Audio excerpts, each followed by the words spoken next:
Lord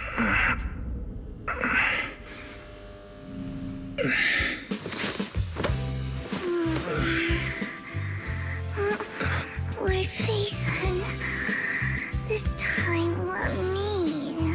Vivian? Vivian?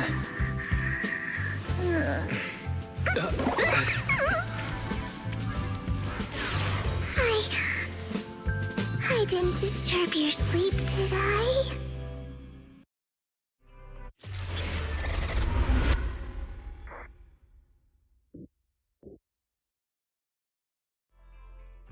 When I got here, the other Lord Phaethon said you were resting on the couch and just let me in. I meant to keep you company while you slept, but then I dozed off myself. Ugh. I was going to sit here looking super cute, hands cupping my face. You know, like the #1 sleepy face I want to wake up to pose. I can't believe I ended up falling asleep myself.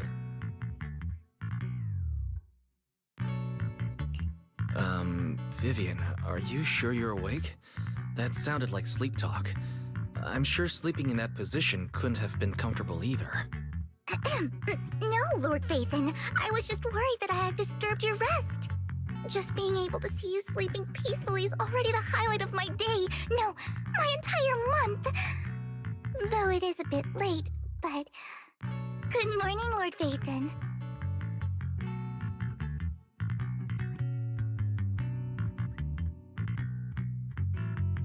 You're here super early today, Vivian. Is there something urgent? Mockingbird's death has stirred up quite the storm. I took some time to gather intel. It seems someone deliberately leaked the story that Hugo is an illegitimate child of the Ravenlock family, but I haven't found the source yet.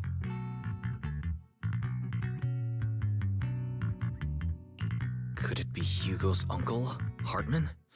Maybe he's trying to turn people against Hugo and Mockingbird by playing the illegitimate child card. I suspected that too. He could be using Hugo's background to make people believe Mockingbird is just another Top's pawn. To the upper class, Mockingbird may be insignificant, but it has a loyal following among regular folks. But after some digging, I was surprised to find that the public isn't turning on Hugo. They're actually starting to see him in a better light. Some people feel bad for him, some relate to his struggles, and Hartman's the one getting all the heat. Public outcry against Hartman is growing, with many believing he murdered Hugo for his own selfish gain. Tops is hosting an industry summit this week, a responsibility usually handled by the Ravenlocks. But my sources tell me another family has taken over this year at the last minute. If I'm not mistaken, Tops is intentionally keeping its distance from the Ravenlock family due to the current public sentiment.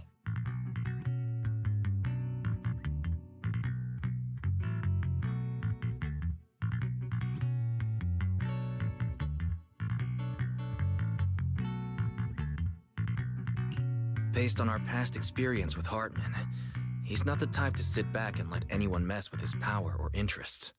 And that's what worries me. Hartman, in all likelihood, must have taken the sacrifice core. And now that he has this bargaining chip, who knows what kind of deal he'll strike with the Exaltists.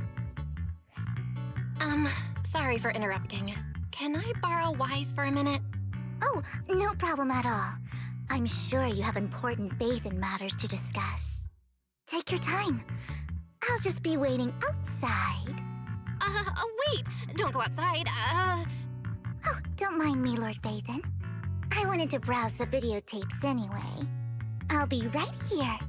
Just let me know when you're done. Thank goodness Vivian didn't walk out the main door. Lycon's been pacing around outside for like half an hour and scared off at least 5 customers. He's stressing over what he did to Hugo in front of Vivian, but he really needs to talk to us. Maybe you should go speak with him first?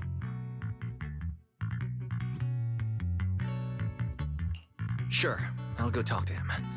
At the end of the day, we're all after the same enemy. As proxies, we should become the bridge between them.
Good morning, Master Proxy. Good morning. Belle just let me know you wanted to talk to us and Vivian about something? Yes, it's an urgent request from the mayor, one that directly affects New Eridu's safety. However, before we get into the details, as a former member of Mockingbird, I'm concerned about Miss Vivian. Hugo made many mistakes and betrayed the principles of Mockingbird, but I'm certain he didn't intend to put Miss Vivian or you in danger. I don't know Miss Vivian very well, and I was the one who took her companion's life. I might not be the right person to comfort her, but I hope she doesn't regret the choices she made or lose faith in the path she chose.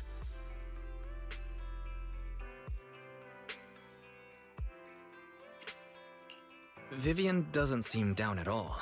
In fact, she's been actively gathering intel. I think she's handling this with even greater calm than I am. If you're feeling bad about what happened with Hugo, it might be a good idea to talk to Vivian directly. From what I've seen, she's not as fragile as you might think. That's reassuring to hear. I trust your judgment. You've always had a sharp eye for people. Would you mind coming in with me? I'd like to apologize to Miss Vivian in person. Sure, but just to be clear, I'm staying neutral and not picking sides. You both have your own stance on this. As a proxy, I'll do my best to help facilitate honest communication. I respect that. Thank you.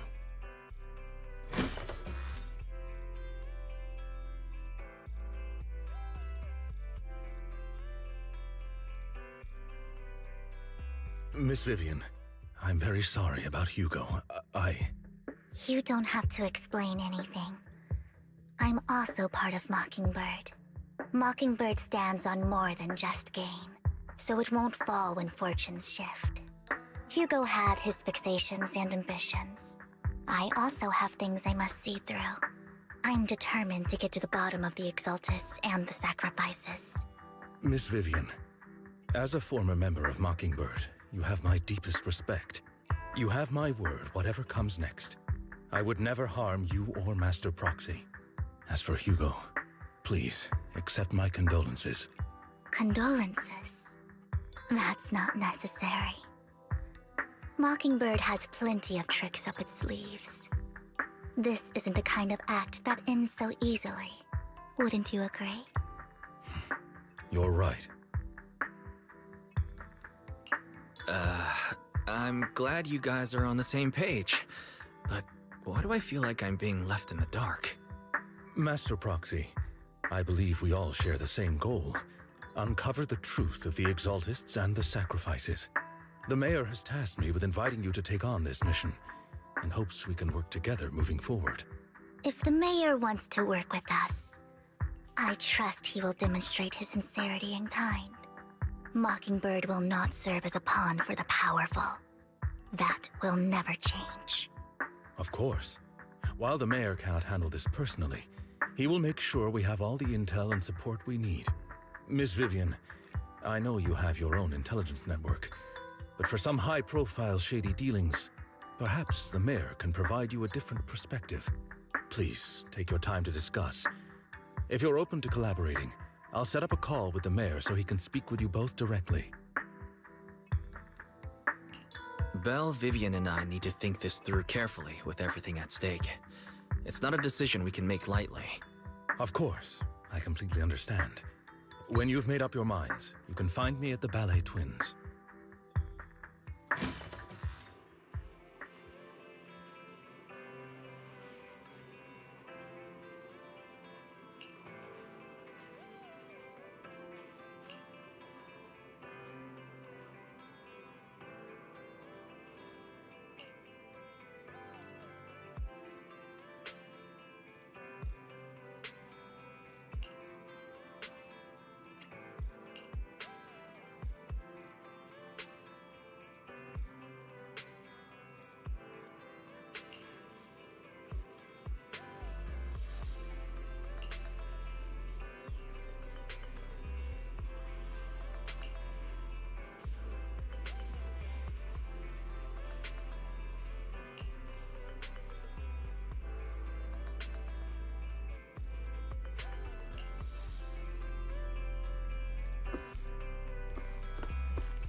I'll connect the call to the mayor now.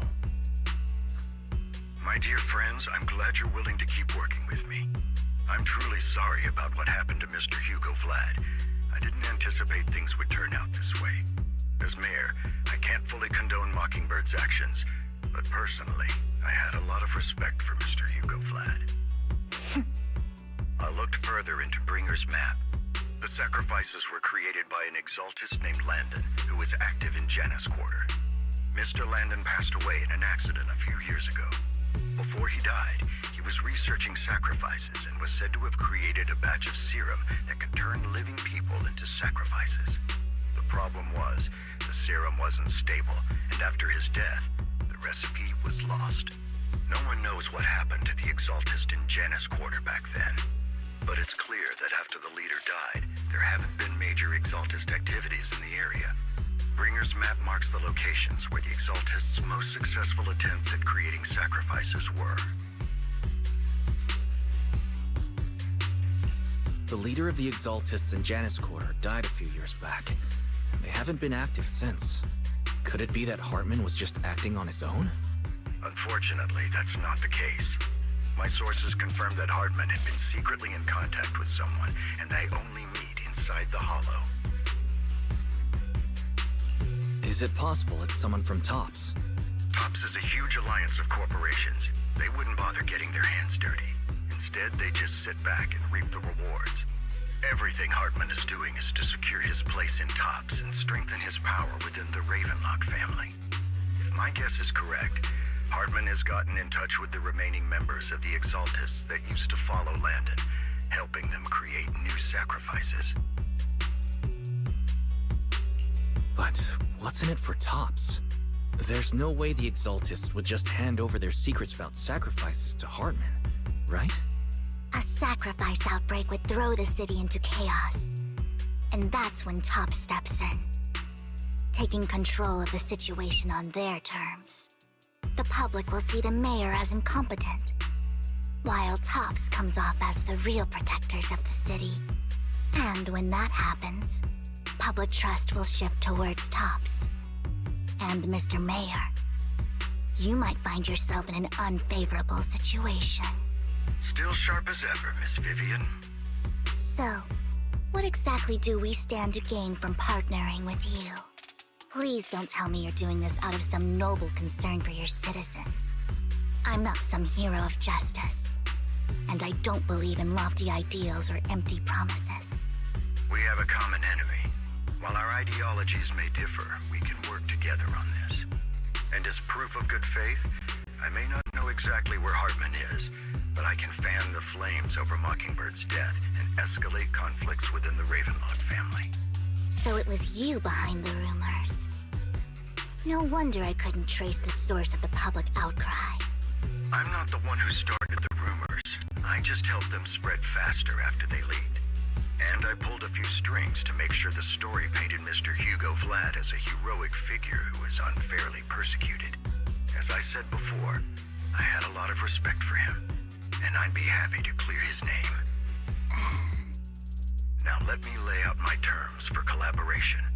After looking into it, I found that the dormant sacrifice you discovered wasn't the only one. There are more places where sacrifices might be lying dormant. Too many eyes are on me right now, so I can't send my own men to deal with it. I'd like to ask you to retrieve the sacrifices from those locations.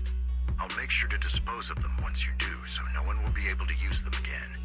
On top of that, I've asked a friend to help monitor your physical condition, and maybe even uncover more of your potential. Her research overlaps with your teacher's work. You don't need to worry about her capabilities. She's a Void Hunter rank special investigator.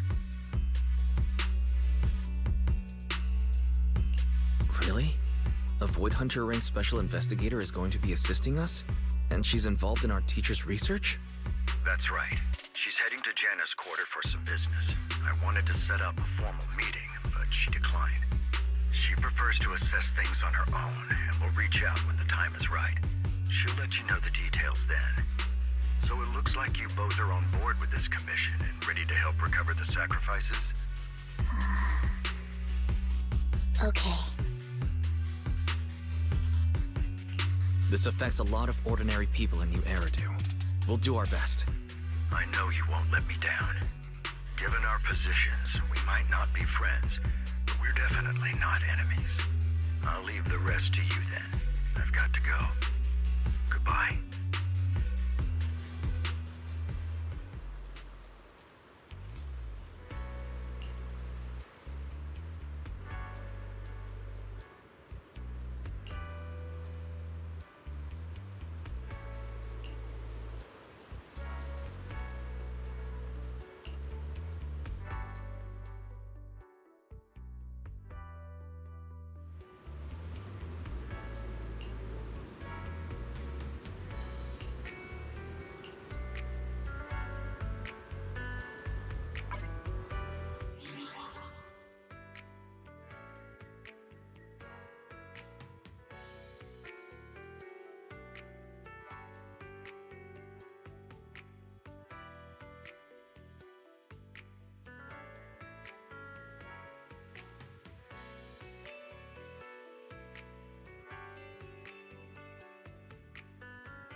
Good day, Lord Phaethon.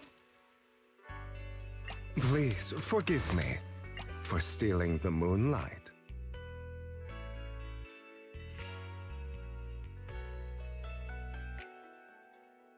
This is the path I follow.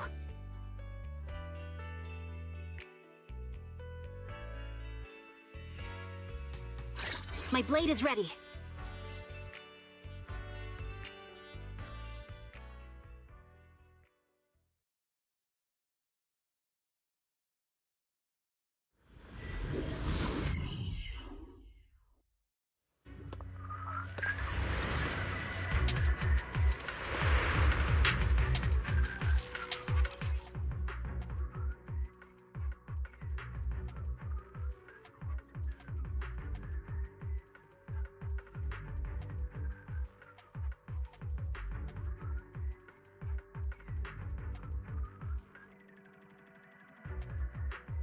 Lord Phaethon, thank you for trusting Mockingbird and me.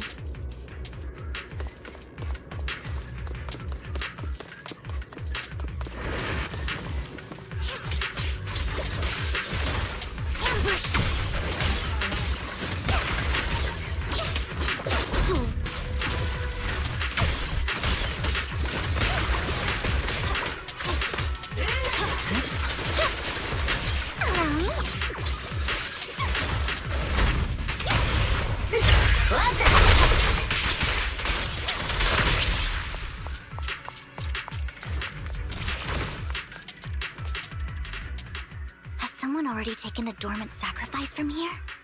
Or did the Exaltus decide to relocate it? No. If these dormant sacrifices aren't handled carefully, they could awaken and turn against anyone nearby. She wouldn't risk moving them unless it was absolutely necessary. Did she realize the mayor was looking into this?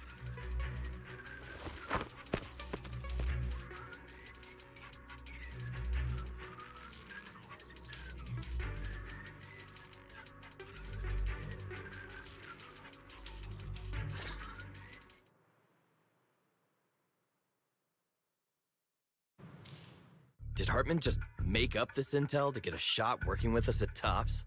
I've been walking around forever and haven't found a thing. The Ravenlocks have always been a shady bunch. No surprise they've gone downhill over the years. I heard they were pretty loaded back in the day. What kind of business did they run? No clue. On the surface, their businesses seemed legit, but who knows what was happening behind the curtain. Probably something with the sacrifices. I mean, how else would he know about the dormant ones left around here for years?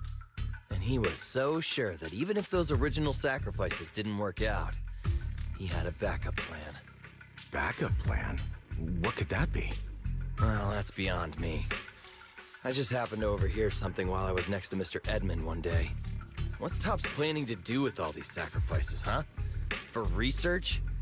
Do you think we'll ever have a normal life in the Hollows? Don't ask questions you shouldn't be asking. All right.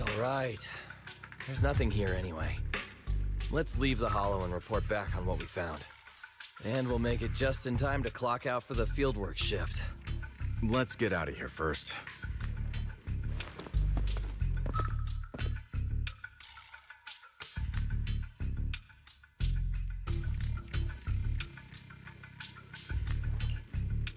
Hartman, that fool. He'll do anything to get into Tops, even if it means playing with fire. She's an Exaltist. Human lives have never mattered to her. The more people get dragged in, the greater the danger. Vivian, you seem a bit frazzled. Who's this she you keep bringing up? I apologize for losing my composure. Please don't mind me. The she I'm referring to is with the Exaltists. Someone I have a history with. That's why the moment I heard about the sacrifices, I felt compelled to uncover the truth. I never meant to hide anything from you. It's just that, for me, the Exaltists bring back painful memories. And I'm not ready to face them yet. So, Lord Vathan, please give me a little more time. Once I've gathered my thoughts, I promise I'll tell you everything. Sure, I'll stop asking. What's more important than an unspoken past is the person standing in front of me now. As for everything else, we can talk about it whenever you're ready to share. Lord Vathan, if we weren't in such a hurry, I'd spend 3 whole hours singing your praises. I'll make note of this and make sure to get it done before bedtime.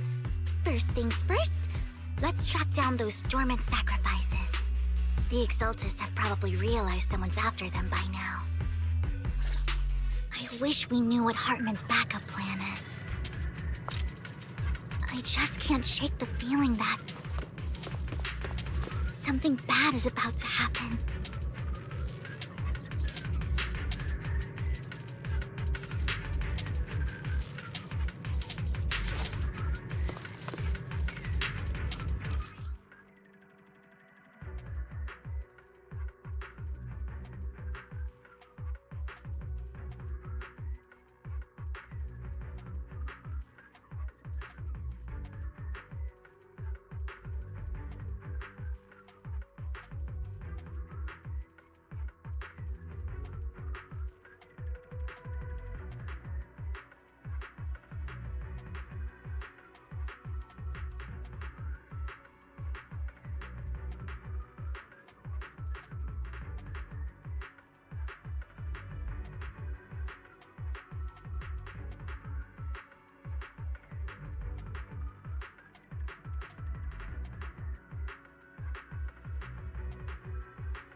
Don't touch me. Fool.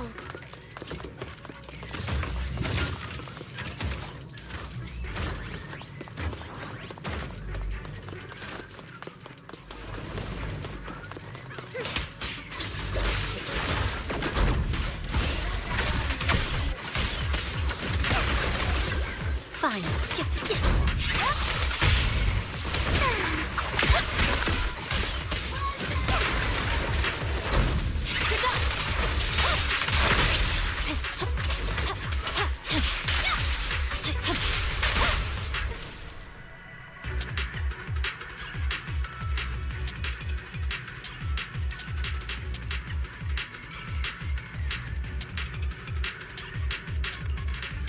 Hugo may have done terrible things, but he had his reasons.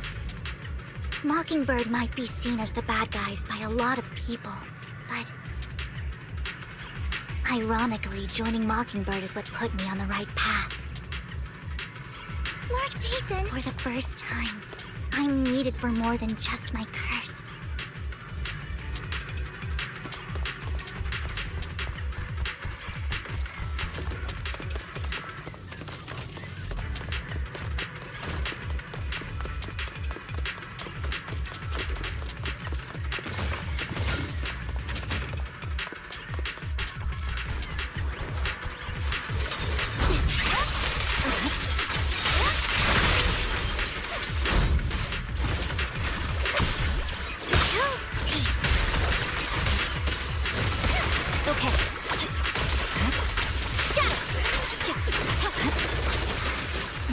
here either. Are we too late?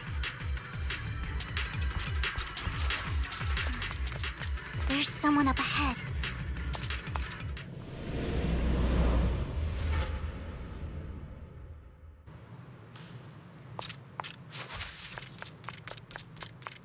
My turn. I knew it was you, Vivian. Camille, what are you doing here, sis? Are you destroying the dormant sacrifice? Vivian, don't call me sis. I'm not your sister. Are you trying to stop the Exaltists? I never left the Exaltists.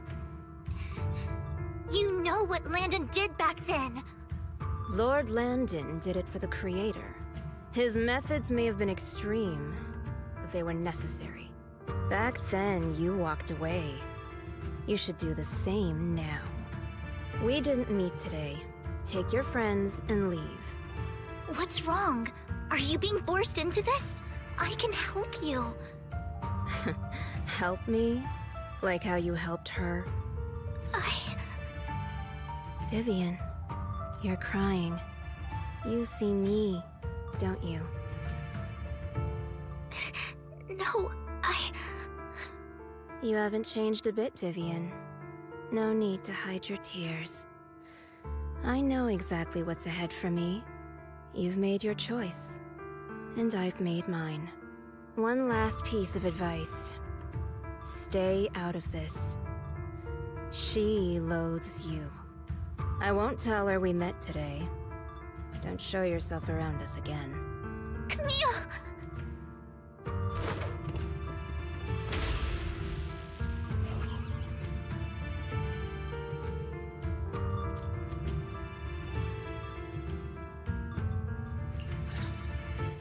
Lord Phaethon, watch out! I'll tell you what that was about later. Let's take care of the ethereals first.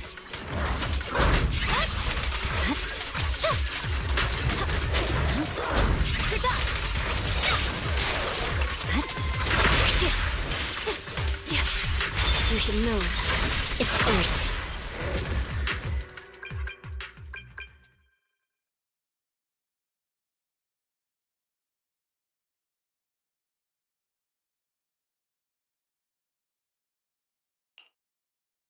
You've been gone forever.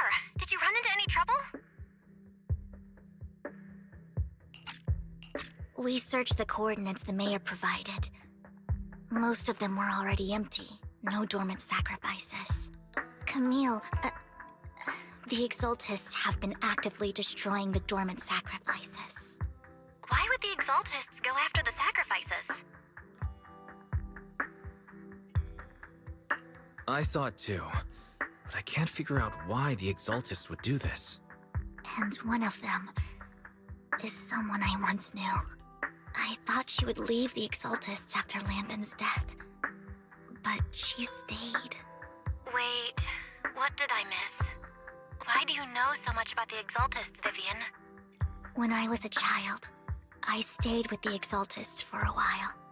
Back then, Landon was one of the most respected figures among the Exaltists in this region. A lot happened, and after Landon died, I left. I can't turn a blind eye to the sacrifices. I know all too well how many lives have been lost bringing them into existence. Ever since I learned a sacrifice had appeared in Janus Quarter, I haven't been able to stop worrying. I won't let history repeat itself. That's why I asked Hugo to investigate, starting with the Sacrifice Corps. Vivian. Please stop. I'm not looking for comfort. I'm just recounting the story for you to understand the situation. We've got bigger things to focus on. But when I do need comforting, I'll come straight to you. I hope you'll make time for me, Lord Phaethon. Just so you know, I'm not the easiest to console. Absolutely. If you're feeling down, we'll be here for you. Okay. Back to the matter at hand. That conversation between those two TOPS employees back in the Hollow is still bothering me. They said Hartman had a backup plan. And that got me thinking about some news that was quietly swept under the rug. Lately, there have been mining accidents in Ravenlock-controlled areas. Many workers have died. The families were paid off with huge settlements, way more than usual. No protests, no controversy, and the issue was buried. But considering the Ravenlock's financial position, why would they be so generous with payouts? That sounds sketchy. Do you think those accidents were faked? Precisely. I don't think those workers died in mining accidents. I'm planning to reach out to some old friends, see if they've heard anything about this. Do you have time, Lord Phaethon? My contacts are just near 6th Street. Care to join me? Sure. Let's go together.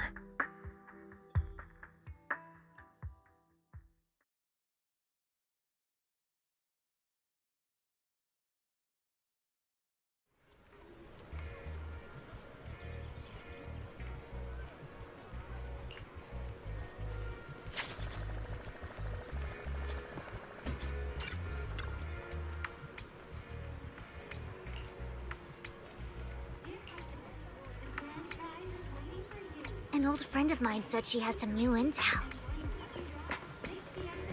She's like a mentor to me. I learned a lot about data scraping on the internet thanks to her.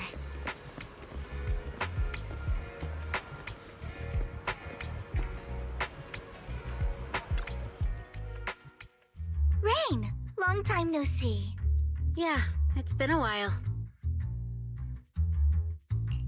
Rain? So you're the old friend Vivian was talking about. Yeah, Phaethon. Long time no see. Rain! You actually know that Lord Phaethon is Lord Phaethon? No, I mean, you actually know Wise is Lord Phaethon. I didn't know right away. One time, I needed a favor from Nicole. I only found out after meeting them. I mean, who would expect a legendary proxy to be running a video store for a living? Oh, by the way, your idol... Rain! Let's not bring up old stuff. Lord Phaethon wouldn't be interested in that. Why are you all tense? Right! Lord Phaethon lives on 6th Street too, and might know your idol. Remember when you traced that post on Internet to 6th Street and actually went to check it out? And you came back all bummed, spouting nonsense. Like there was only a black cat at the location, and maybe your idol is actually a talking cat. Or something like that. I think I know that black cat. It hangs around our shop now. Lord Phaethon, please, let's drop this topic. Come on, Vivian. It's been years, and you still won't say who your idol is. If you'd just let me, I'd have tracked them down ages ago. I get it. You want to find the person who's important to you on your own. But you've tried so hard already. It's okay to lean on me a little, you know. I'm sure your idol won't hold it against you. I shouldn't have come to see you. Huh? What's wrong? Rain, Vivian said you might have some intel for us. Should we get into that first? All right, let's get down to business. Here's something I'm pretty sure about. The Ravenlock family's claim that those missing workers died in an accident? Don't buy it. The last signal from those workers was near the Hollow, then communication went dark. I think they were taken into the Hollow. And yesterday, I picked up that the Ravenlock family secretly hired some people to search the Hollow's perimeter. I caught a weird distress signal from someone and managed to track down the source. When I tried to reach out, the signal cut out completely. The last trace of the signal was near Lumina Square. Finding someone in real life isn't really my thing, so that's where you come in. Okay, we'll take a look around. You just said this is something you're sure of. Do you have anything you're not so sure of? I dug up some info online, and one thing stood out. A few days ago, there were some creepy sounds coming from an abandoned warehouse by the port.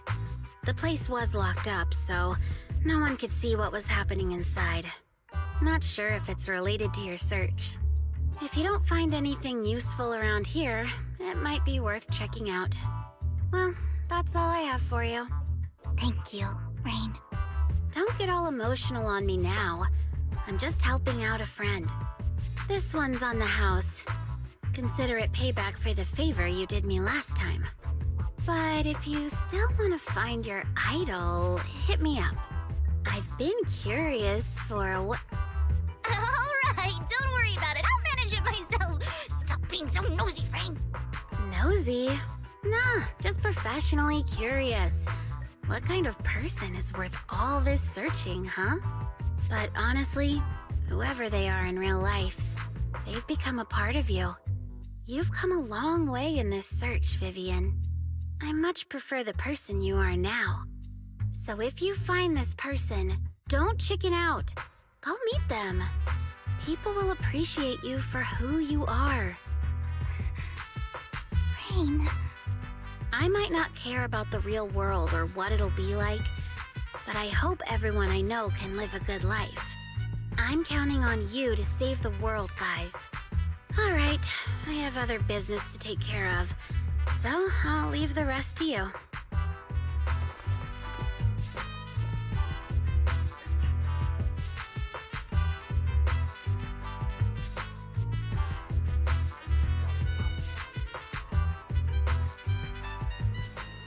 Lord Phaethon, please pay no mind to what Rain said. That big guy's up ahead. Let's hurry.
Don't take me back, please.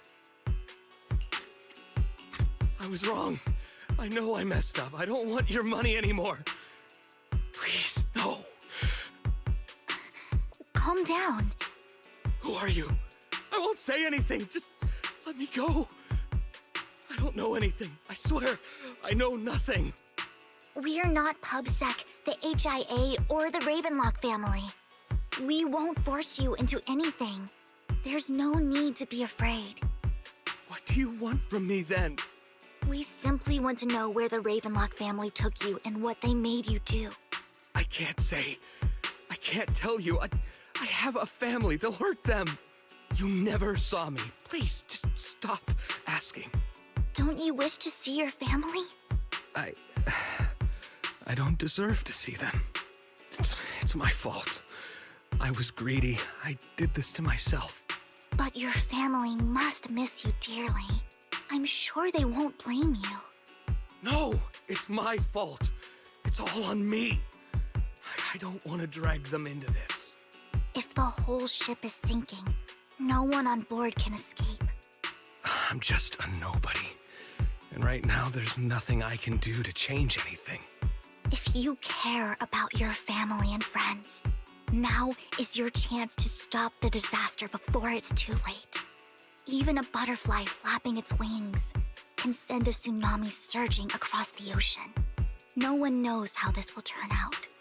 But if you do nothing now, the only thing waiting for you at the end will be regret. We're not here to turn you in, and we won't force you to confront them. You'll be safe with us. I'll help you return to your family. But you must tell us precisely what happened. Hartman offered a huge amount of money, looking for workers to go into the hollow to guard something. The money was way too good. We all kind of figured something wasn't right. I thought it was just smuggling or guarding some kind of illegal ether resources, so I signed up. After we sent in our applications, Hartman's men took us into the hollow. The first place we went, there was a strange box. When we got there, they handed us some pills, saying they'd improve our aptitude for ether, for us to last longer in the hollow. But after I took them, everything went fuzzy. Something was definitely off about those pills. When I woke up, I saw my coworkers dead in front of me. And there was blood all over my hands. They said something about me being a good experiment, moved me somewhere else, and locked me up. They wanted to inject me with something. I got scared and didn't know what was gonna happen. But then a blonde guy found me, gave me a carrot, and let me go. So I escaped. I didn't want to kill anyone. I don't know. It wasn't your fault that your coworkers died. You were just a tool in their hands. Do you remember the place they first took you? Do you know what was in that box? I only remember the first place was like a rooftop. I think it was on top of a tall building. What exactly was in that box? I can't remember. I'm not lying. Those pills they gave us, they make you hallucinate. I took just one and my mind felt like it wasn't my own. My memories turned into a blur. I'm telling the truth. I'm not trying to run from my mistakes. I just really can't remember what happened. I know you're not lying. We'll arrange for your protection. You can rest easy and recover, and your family won't be dragged into this. Once this is all over, you will be able to reunite with them.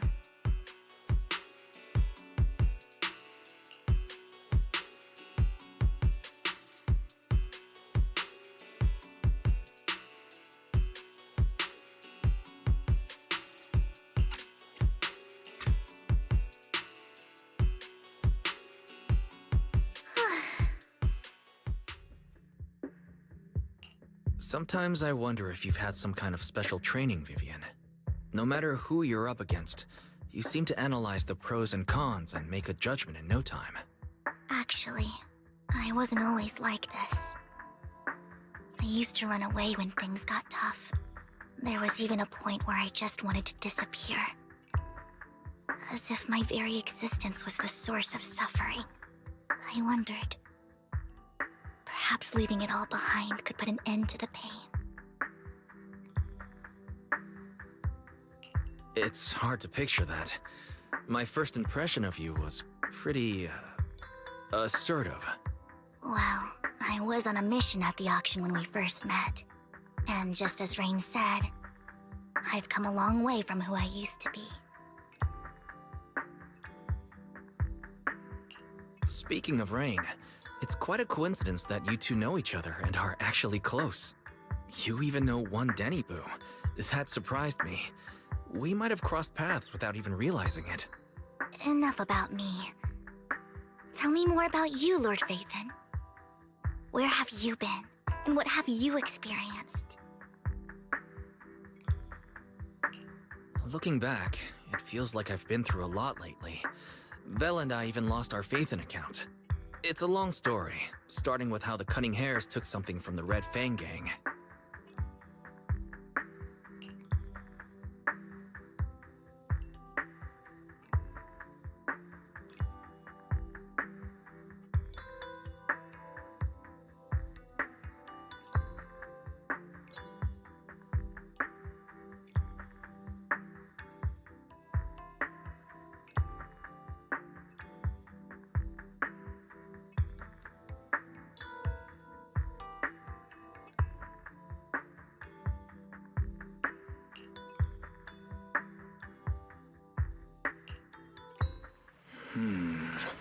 It should be around this area. Belle told me there's a highly rated store here.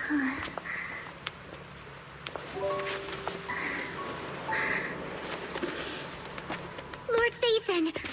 What's wrong? I've seen that black cat on 6th Street. That harmonica in the outer ring you mentioned. I've heard it before, too. I've even been to the monument outside Hollow Zero. But none of that was a coincidence. It was me.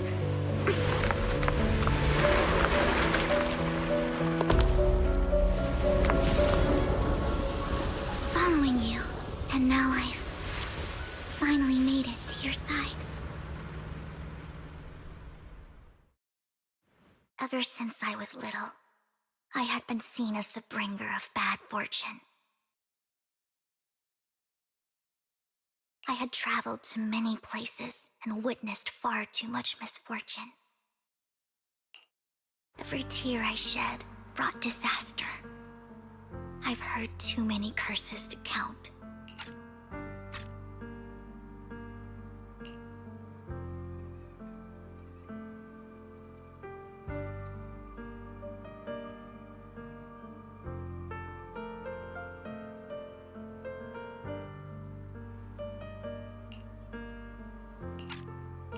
I loathed my tears as much as I despised my own existence. Wherever I stayed, tragedy followed. I had roamed too many places, and each time, it ended the same way. I didn't know where I could go anymore. One night, I stumbled upon a post discussing me. Whether they knew me or not, everyone seemed convinced that I was the source of the curse. Some mocked me with cruel intent. Some wished I would vanish, and others speculated maliciously. It really seemed that my very existence was a disaster. In that moment, as darkness enveloped the city, I saw lights flickering to life all around New Eridu. So many lights, and not knowing where to go, I thought, if only I could disappear into those lights. I made up my mind, and right then, my phone rang. I decided to take one last look. I wanted to know who left me my final message from this world. It was you, Lord Vathan.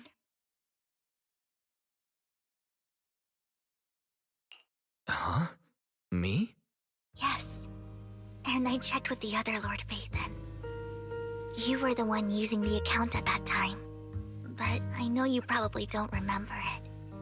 After all, it was just an ordinary day, with an ordinary post and meaningless comments online. But for me, it was the night I finally realized where I could go. I wanted to walk the paths you had walked, see the sights you had seen. And then, one day, share it all with you, face to face.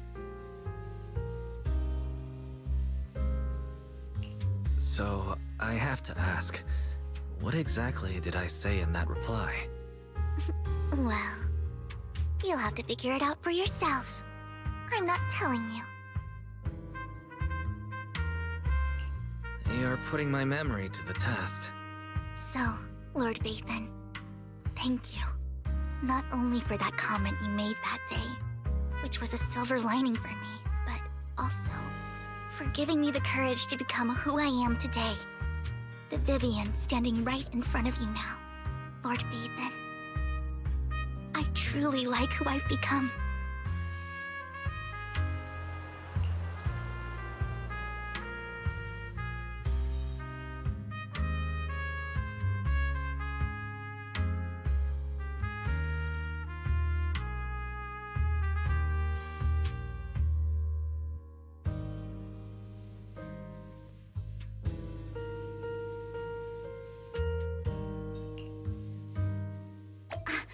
Lycon just sent a message.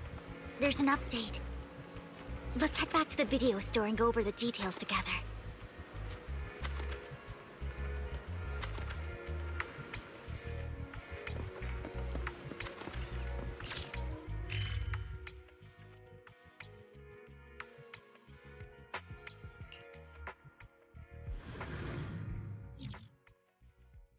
Wise, you're back. Looks like Lycon's tied up with something. He said I should just chill until you're back, and then we can talk online. I'll call him now. Master Proxy, Miss Vivian. The gentleman Rena brought back has stabilized and calmed down now. Based on his account, we've identified where Hartman is hiding the core. He also mentioned that Hartman plans to trade the core with a group of people. We suspect that this group consists of members from the Exaltists. I knew it. Now that we have the location, it would be splendid if we could seize the sacrifice core before they do. Precisely. We hope you can head to the location as soon as possible to secure the sacrifice core. All right, we'll get there right away. I have other matters to attend to, so I'll leave the retrieval of the sacrifice core in your capable hands. The mayor's friend that he mentioned before will also be assisting you this time. The target coordinates have been shared with her, and she'll meet you there. Please ensure your safety, and I wish you all the best.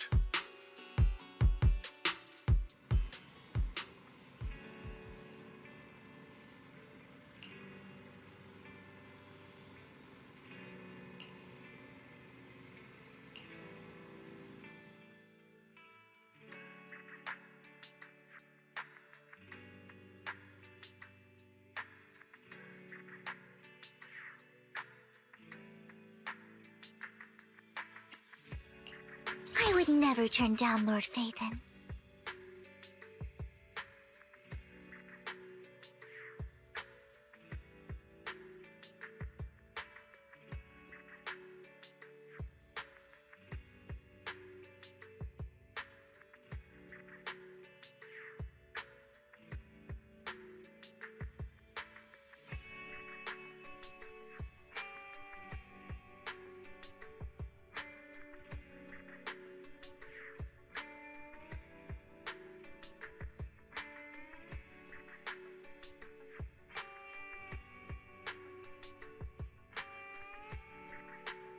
You're waiting. This is the path I follow.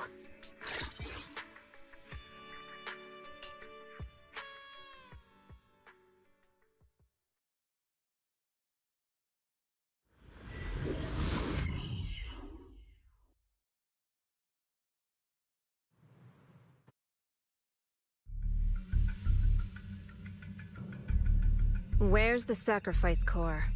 Camille, you really think I'd stroll around with something this important? Plus, even though the Ravenlocks and the Exaltists have been working together for ages, I've hardly even met Lady Dina. I'm the one offering the sacrifice core here. I'm curious what Lady Dina's got lined up for me in return? I'm just here to verify that the core you mentioned is real. Once that's sorted, Lady Dina will give you a proper response. Our partnership isn't just talk. We need to be sure you have what we need before moving forward. Sure thing. I'll take you to where I keep the core. Once you verify it's legit, have Lady Dina come over. We'll lay everything on the table face to face. All right, lead the way. It seems Hartman is trying to bargain for more. What a greedy and insatiable man. It's just that... why would they only send Camille for something as important as the sacrifice core? And I can't shake the feeling that Camille doesn't want Hartman and Dina to meet. Why is that?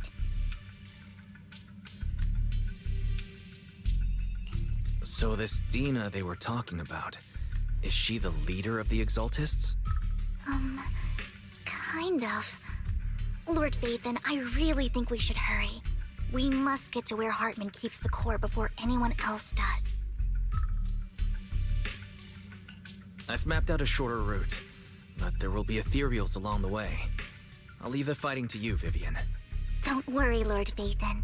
You're in capable hands. I'll ensure your safety.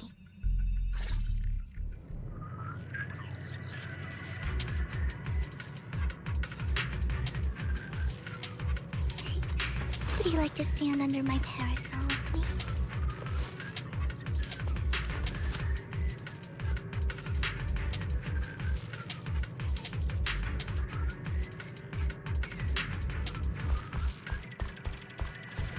Ethereals!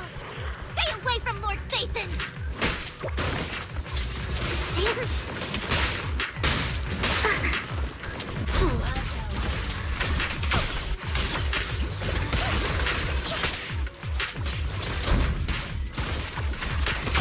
The wind is perfect today.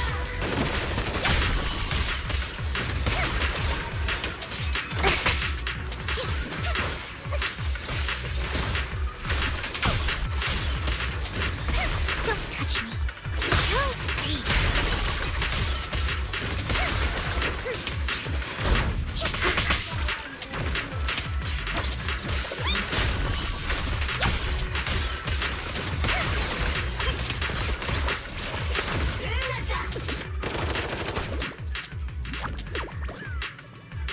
Don't touch me.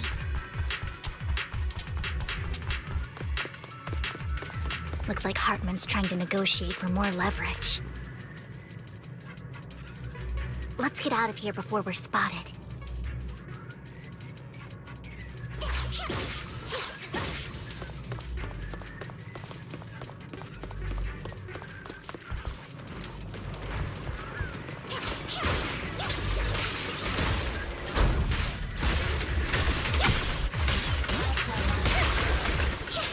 Look around! Okay. Let's keep moving, Lord Phaethon.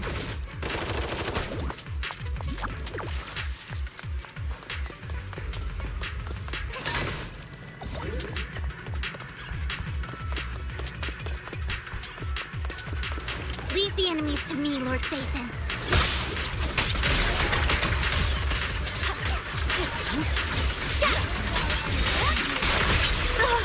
Leave it to me. Right.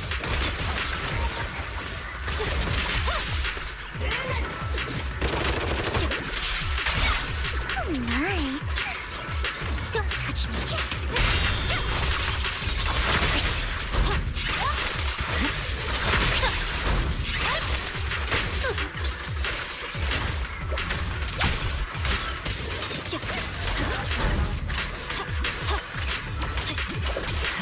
They're still over there. Looks like they're arguing. This is our chance. Let's hurry.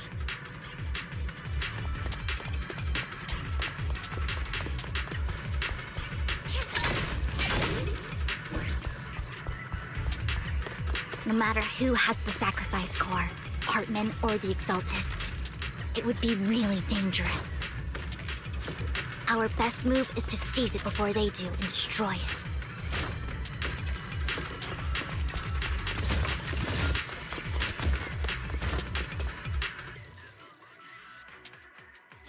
Hand over what's in the box.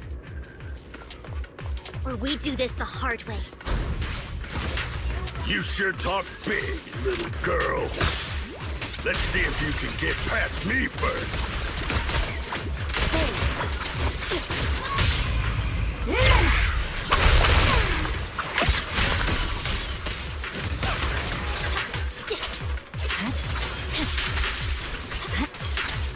Let's hurry and secure the sacrifice core.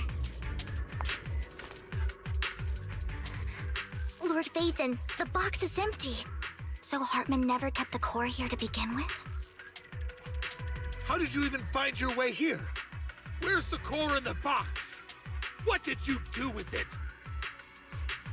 You call this keeping the sacrifice core safe?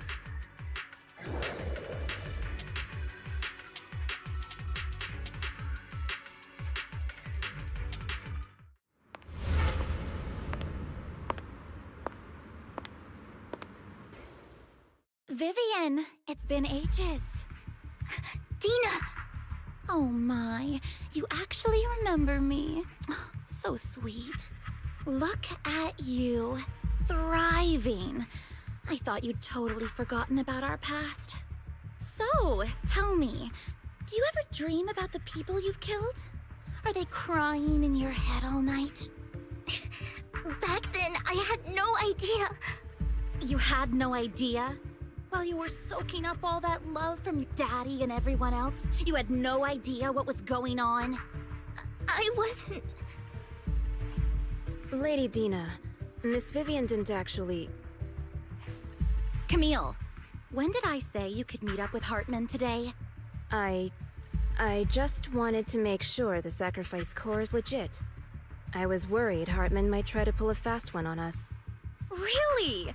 So loyal. I thought you'd be more like the old days. Just a few words from Vivian, and you'd be plotting my demise. Just like what you did with Father. I won't, Lady Dina. Don't even think about betraying me, Camille. You owe me for what went down back then. However, I do understand your worries. This core, it's fake. No way! I got this straight from Hugo! It can't be fake! How can you just claim it's fake without any proof? Ugh, seriously?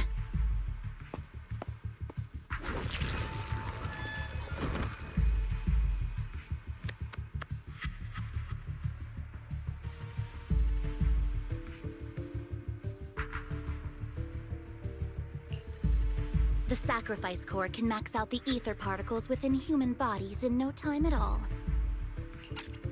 But look at your little subordinate. How uncouth. He's making noises like some animal. Can you shut him up?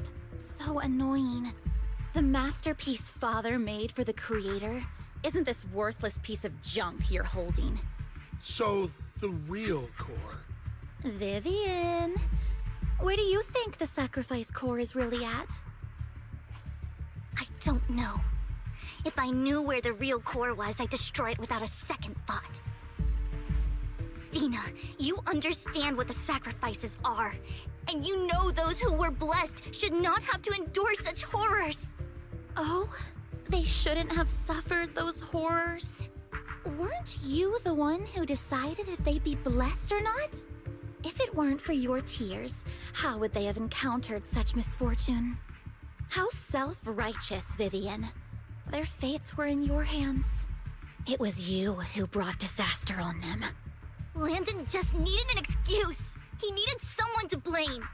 Whether I shed tears or not, he'd treat living beings as mere subjects for his sacrifice experiments. Dina, you know all of this. Landon even went so far as to sacrifice you. Shut up, shut up, shut up! Father did it for his great cause. Vivian, why do you always mess everything up for me? Everything! You did it before, and now again! You just had to ruin my plan. I was so close to fulfilling Father's last wish. you don't give me the sacrifice core, be prepared to become food for the ethereals. I told you I don't have the sacrifice core. Otherwise, I would have destroyed it already. Lord Phaethon, find the right moment to retreat. She can be quite unpredictable when her temper flares. Oh, really? You don't have it? Then I suppose there isn't a reason to keep you alive.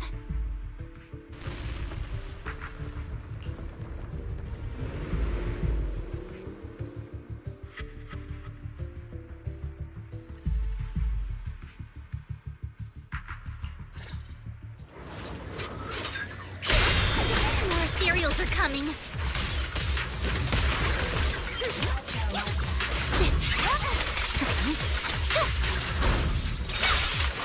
Press forward. Too many. No chance to get out of this.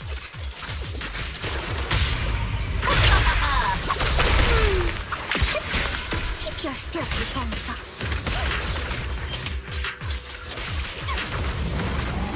Don't touch me. I better not get my dress. Okay.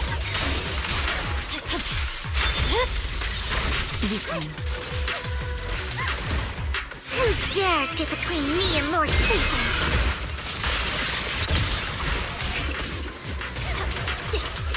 Purging slash!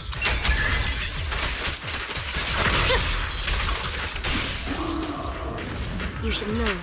Stay away from Lord Phaethon! There are so many.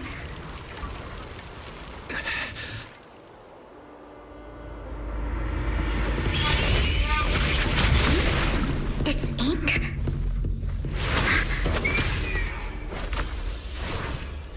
Shun Palace, good fortune, closed gate, safety. What? An evil miasma gathers here. Another place of conflict. If you wish to avoid disaster, then head southeast.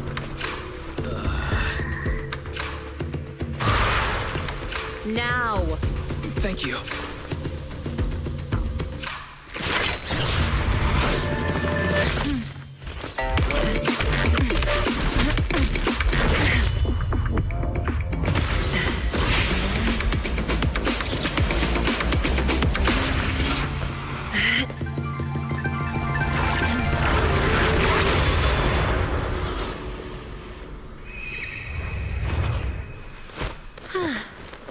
Finally, peace and quiet.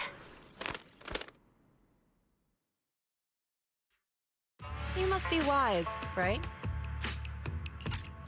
Mayflower mentioned a special partner might need my help. May I ask, who are you? I'm the 13th generation master of Yunque Summit. You can call me Yishuan. Mayflower passed along your info, and I was curious what kind of person you are, so I came to see. At first, I thought it might be a hassle, but your energy feels really calming. Quite nice, actually. So, you're the investigator the mayor mentioned. Yes. He also asked me to be your temporary teacher and offer you a bit of guidance. Guidance? What does that mean exactly? Unfortunately, this isn't the right time or place to talk. I have some investigation work to catch up on, and it seems you've got quite a lot on your hands, so let's part ways for now. I'll find a good time to visit you soon.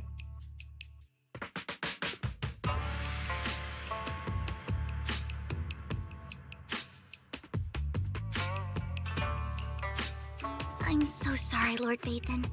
I'm just not feeling very well. I think I'll head back for now. I'll investigate the sacrifice core and reach out once I find something. You don't look so great. Let's get out of here and figure things out later.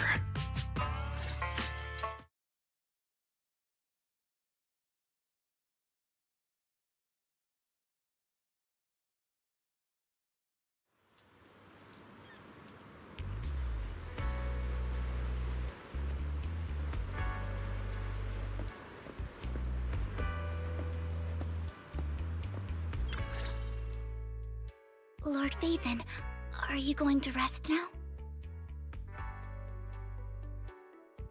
I can head back later, Vivian. You seem a bit off since we left the Hollow.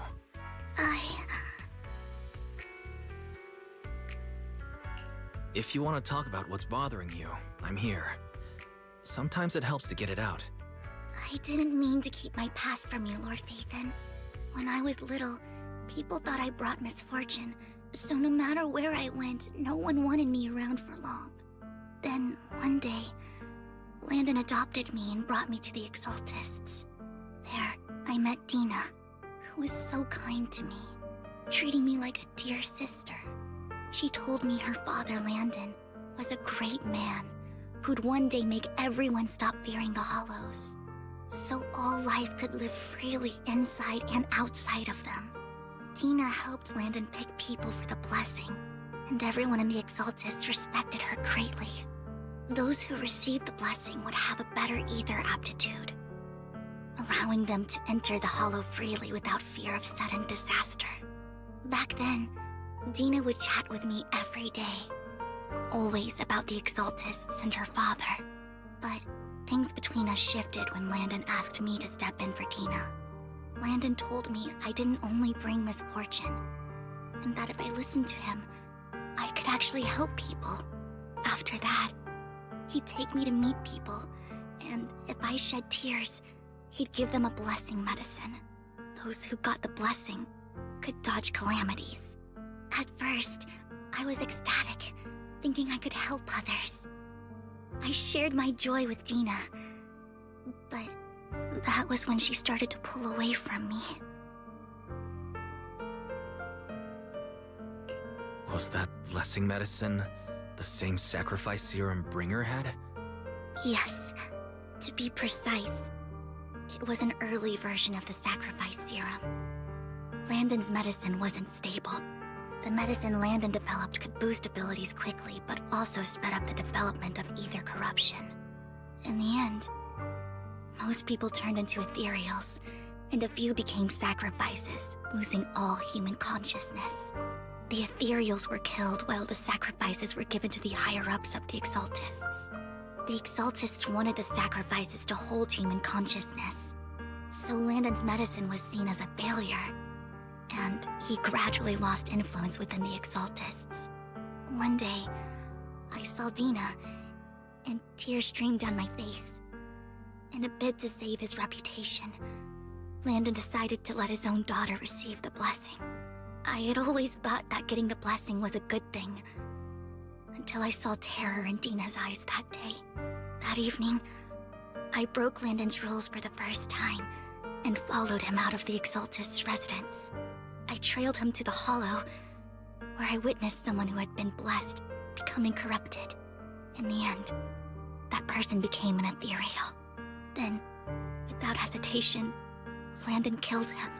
Before Landon returned, I went back to the residence and snuck into his study. And there, I uncovered the truths I just told you. And just a few days later, it was time for Dina to be blessed.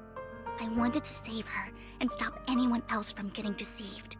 So, that day, I told everyone present that Landon should be the one to receive the blessing, not Dina. At first, Landon argued, and no one believed me. But, in front of them all, I looked at him and let my tears fall.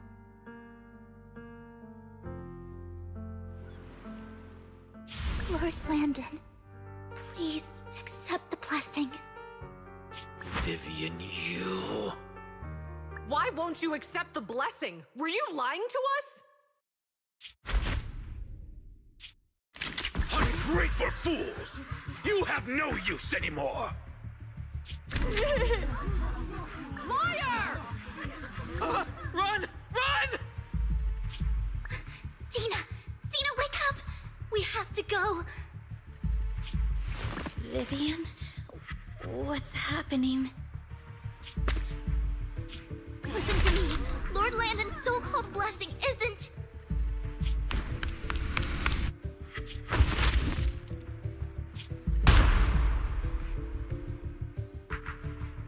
Father!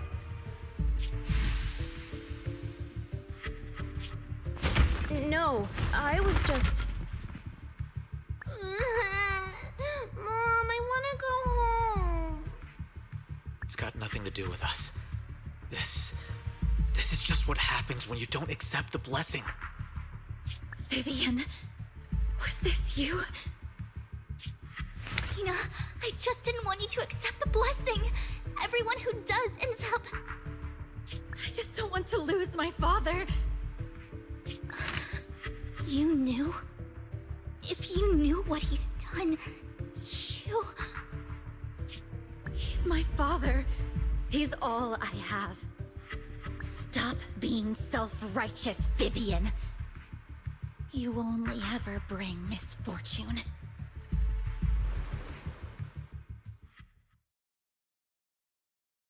I thought once Landon was gone, Dina would leave the Exaltists. I never expected her to continue his research, or that Camille would stay. Camille lost her entire family in a hollow disaster, so she's always supported the Exaltists. She's not a bad person. She's just someone searching for hope. She joined the Exaltists very early on, and even watched Dina grow up. That day, she was just so desperate to save Dina that she... All these years, she's been following Dina, taking care of everything out of guilt, I think. But I didn't just fail to save Dina. I trapped her. I see misfortune approaching, but I can never change its course or avoid the bad ending. Maybe I really am a bringer of misfortune. No, you're not the one causing trouble. Whatever went down with the Exaltist, it was Landon who was pulling the strings. As for Dina and Camille, they knew the truth and they made their choice. The Hollows and the disasters they caused took more than just their loved ones. Not all survivors cling to obsession and hatred like those two do. Lord Phaethon. You need to believe in yourself, Vivian. From what I can see, you're handling this sacrifice crisis pretty well on your own. Besides, you told me you really like who you've become. I hope that you can believe in that, at the very least. Yes, that'll always be true. Thank you for listening to my story today. Years have gone by, but I've never had the courage to face all this. Maybe Dina and I were meant to meet today, so I could finally spill it all out. It lightens my heart a little.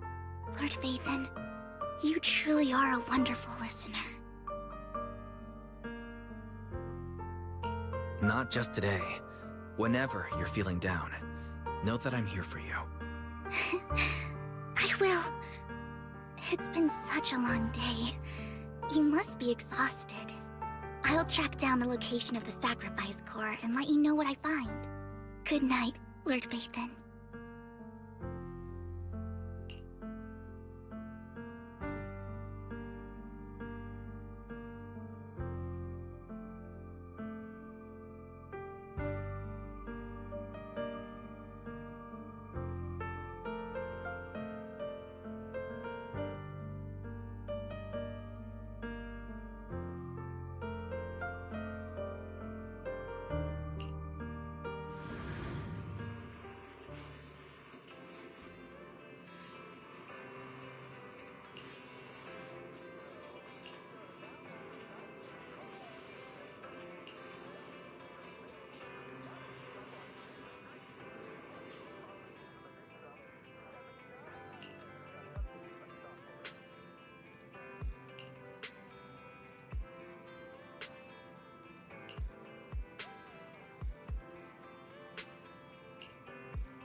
Shul, I didn't expect you to be working here.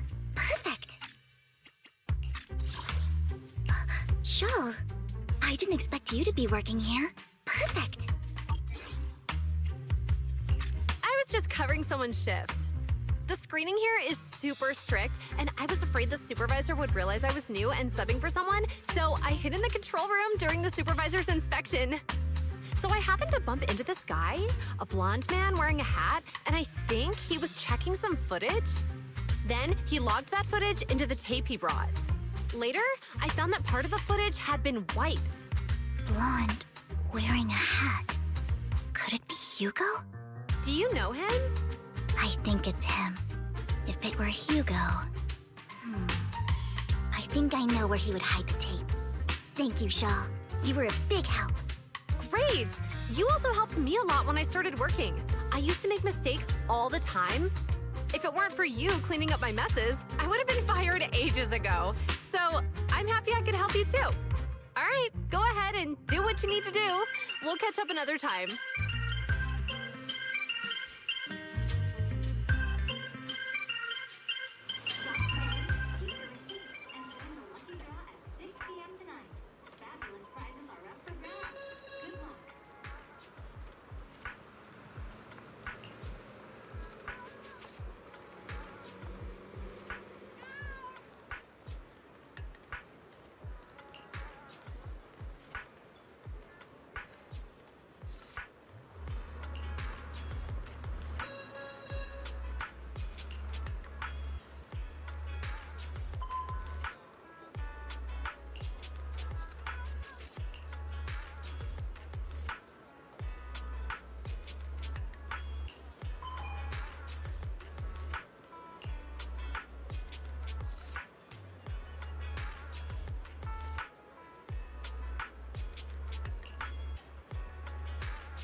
If I'm not mistaken, you and Vivian share the same goal. Silence is no good for negotiation. I just don't want Dina to reach a point of no return. Hasn't she already reached that point with what she's doing? The formula for the Landon serum was lost, but a batch survived, and Dina was able to develop a substance that can be used for mind control. She's trying to combine the two to make sacrifices that would obey human commands. If the dormant sacrifice and the remaining Landon serum are destroyed, we can put an end to this. Dina's concoction can't create sacrifices on its own. And the sacrifice core? That belongs to the creator, not her. Although I find Landon's methods despicable, I can't deny that the Exaltists and the creator are leading us in the right direction. I just don't want Dina to spend her life trapped by her father's mistakes. I mean, no offense, but I find your protectiveness rather weird. I will confirm the location of the dormant sacrifice and find the chance to relay the information to you. I do not want any of my people to be going into danger. As for the sacrifice core, I can only guarantee that it will not fall into her hands. As for how things will ultimately play out, the creator will guide me.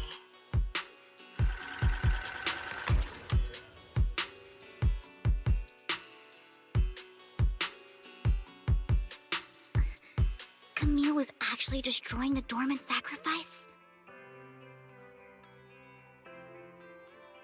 Compared to Camille's motives, I'm more concerned about whether Hugo has more plans lined up. Hugo... he... Wise, Lycon just sent a message saying he's got something urgent that he needs to talk to us about now. Alright, let's patch him in. Master Proxy, I apologize. We have just learned that the Ravenlock family will host a banquet tonight. This banquet is rather special, as they're allowing members of their family to invite business partners to attend. With of controversy, there are many members of the family who are eager to use this opportunity to replace him. The mayor has been spreading rumors of a young tycoon who inherited a sizable fortune and is looking to partner with a person from an old and influential family. This information has lured a young man named Burton from the Ravenlock family. So, you want me to pose as this tycoon and use Burton to infiltrate the banquet? Correct. And Hartman's study is also located within the venue. I see. Hartman's study might hold valuable information. It seems like there's nothing left for me to do. You can attend as her +1. +1? Lord Phaethon, please go with me! Master Proxy, it seems Miss Vivian requires your presence, so... Yes, just your presence will help me immensely! Sure. If we go together, we'll be able to keep an eye out for each other. I'll accompany Vivian. I'll send you the time and place for the meeting with Burton. If you encounter any danger, please evacuate immediately or contact me for backup. I hope everything goes well for you tonight.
Miss Banshee, I believe I've shown you my sincerity.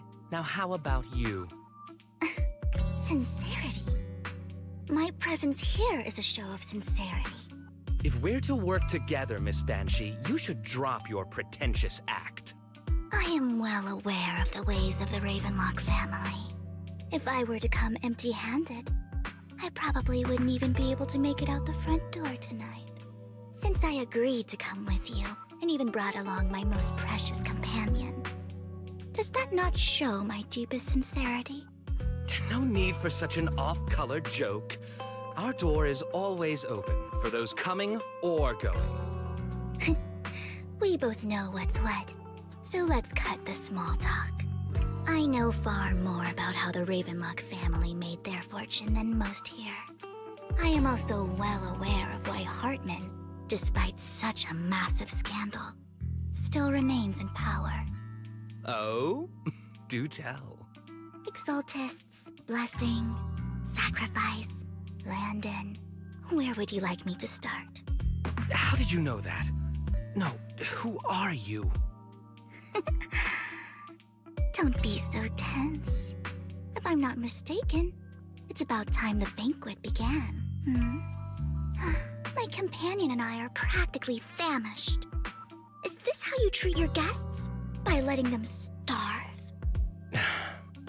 Perhaps when we've had our fill, we'll remember where the sacrifice is hidden. You know where the sacrifice is? So, can we go get something to eat now? And I'm also looking forward to receiving a special dessert from you. We can discuss what you wish to know while we enjoy dessert. Of course.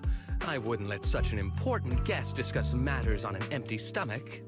As for dessert, I will prepare it myself, and I guarantee it will satisfy you. I'll come find you later. I wish you a pleasant evening.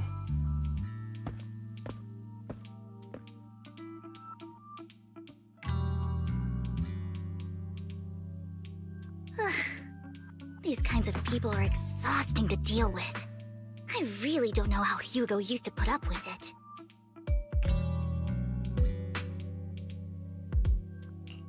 Was there a special meaning to the dessert you mentioned just now? I thought he'd stay for longer, but he left once you said that. Hugo taught me that bringing up dessert in such situations is a way of telling the other party they need to offer more. Fortunately, that old fox Hartman is terrified of losing power. He's definitely keeping the destruction of the sacrifice and the fact that the sacrifice core is fake hidden from the other family members. Otherwise, Burton wouldn't have been so willing to raise his offer. Lord Phaethon, let's find Hartman's study when the banquet is at its busiest. All right. I've already taken note of the surrounding terrain. Once more people arrive, we'll enter the garden through the door in the corner of the banquet hall. Wherever you go, I'll follow, Lord Phaethon.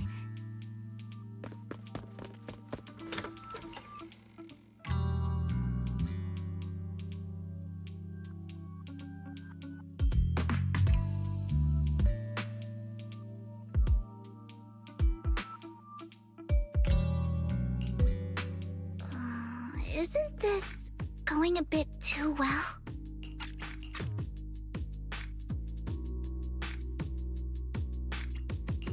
The security outside of the manor is really strict, but maybe it's more lax on the inside? Just in case, though, let's contact Lycon. Right. Having some backup would be safer. Let's check Hartman's recent correspondences for clues. I still have concerns about the sacrifice core. Right. Though the core he gave Dina was fake, Hartman might have left a trick up his sleeve and hid the real one. Then let's split up.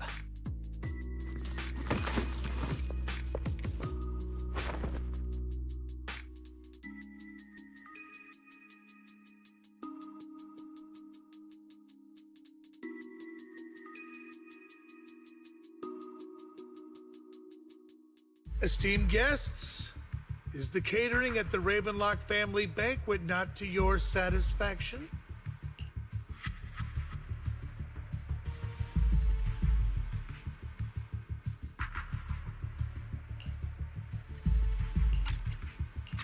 So much so that these two distinguished guests felt the need to come to my humble office to scavenge for food. Don't want to come out?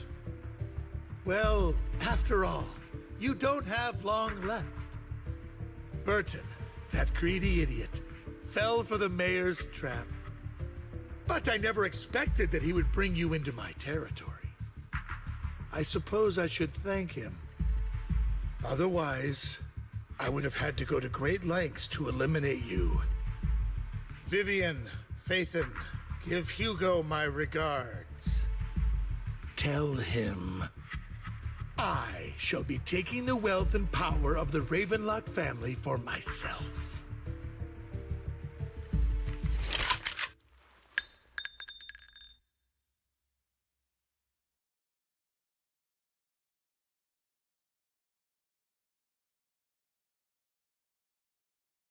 The bullet? How? Dear Uncle, why must we be so distant with one another?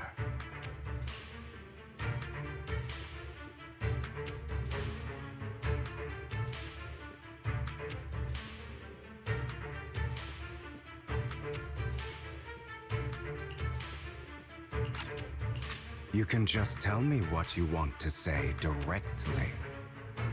Hugo! Impossible! You're... Uncle, you must know a Ravenlock will never stop until they get what they want. Did you really think I would be defeated so soon, when I have yet to trample you into the dirt? You filthy bastard! You only know how to resort to these petty tricks! Petty tricks?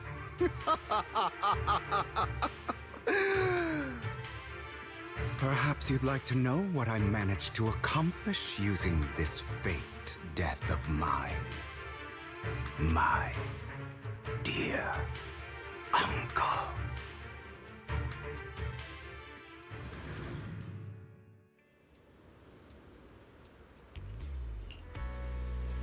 Faking my own death.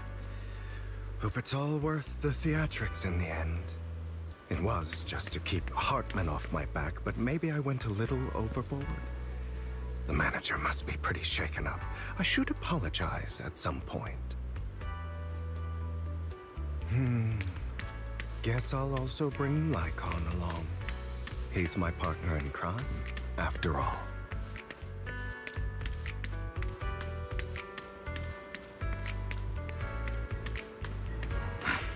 You're late. So strict. Spare me a moment to catch my breath, will you?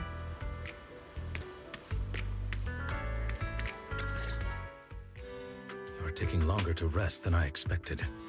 Lycon, you think too highly of my physical capabilities.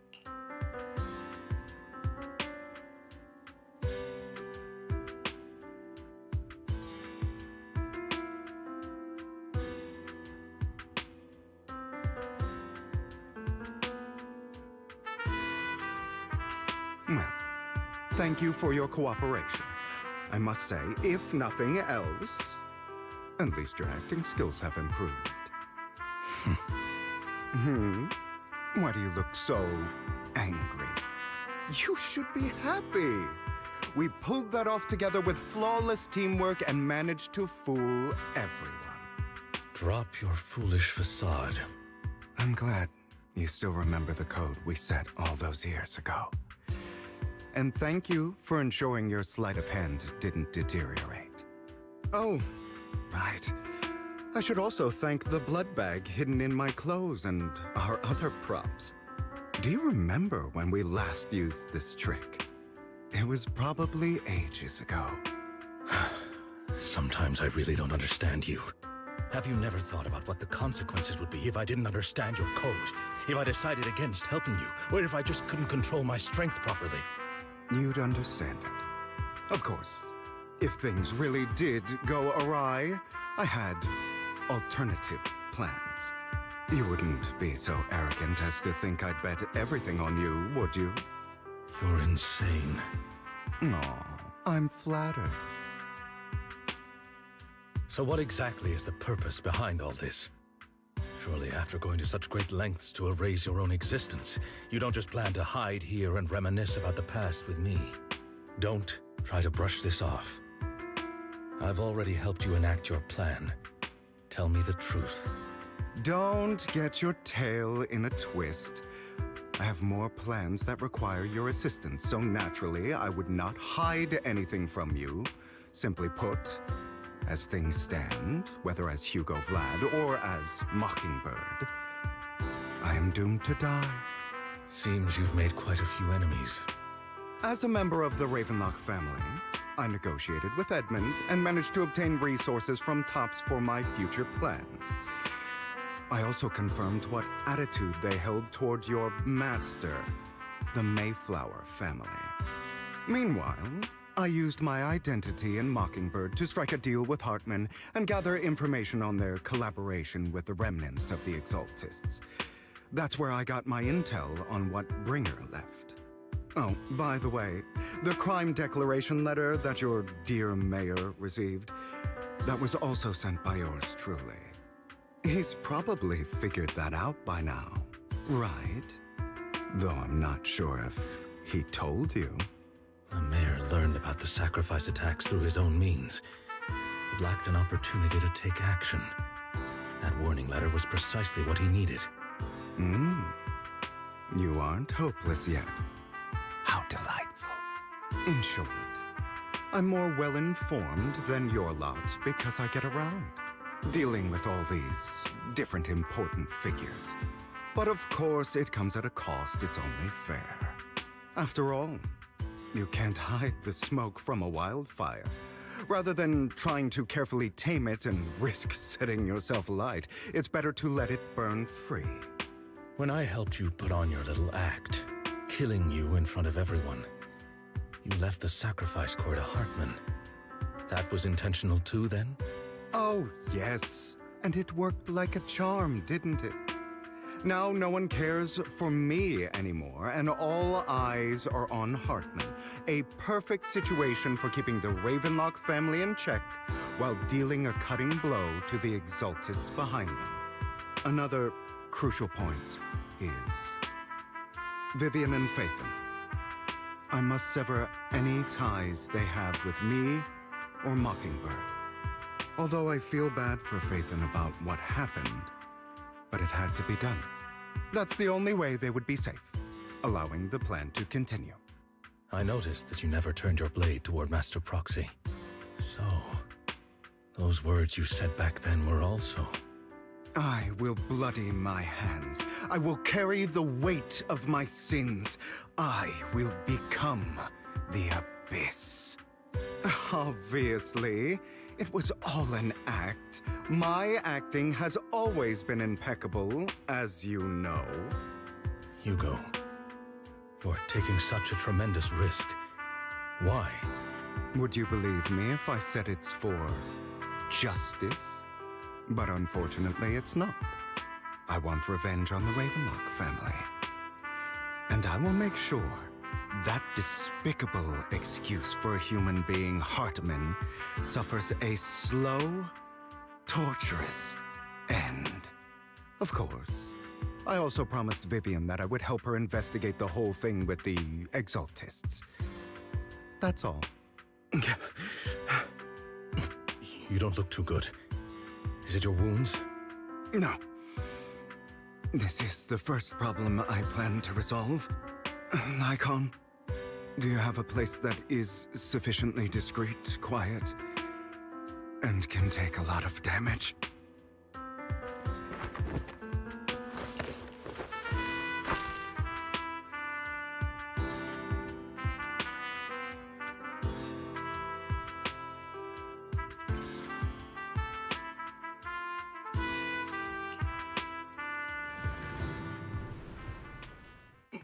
What exactly are you doing?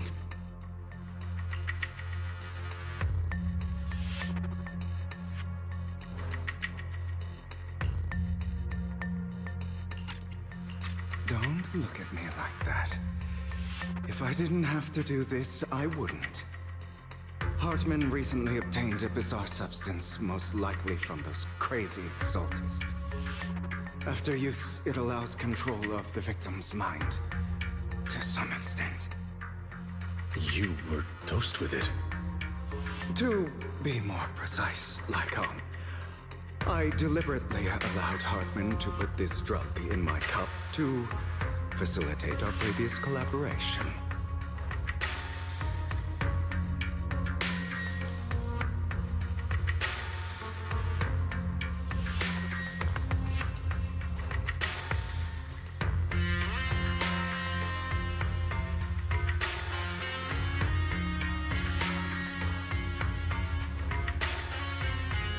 After finding out about it, I quickly found someone to help analyze its composition. The good news is he gave me a very low dosage, perhaps because he was afraid I might notice. There's a different medication that can delay its onset, preventing me from actually being under his control. I simply need to put on a show in front of my dear uncle. The bad news is that currently there is no antidote. When I delay those effects, however, they will accumulate and erupt when my body reaches its limit.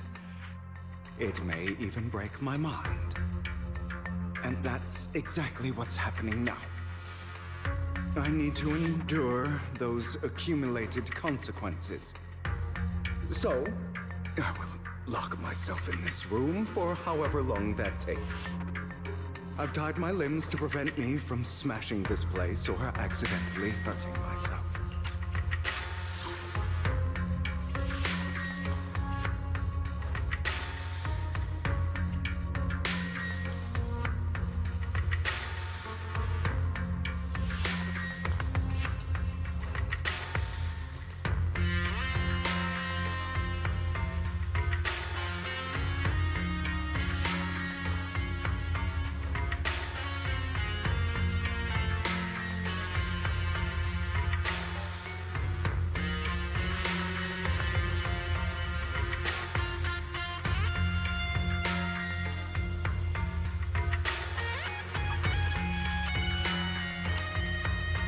Anyway, after you leave, do not open this door, no matter what you hear. I recommend seeking professional medical assistance.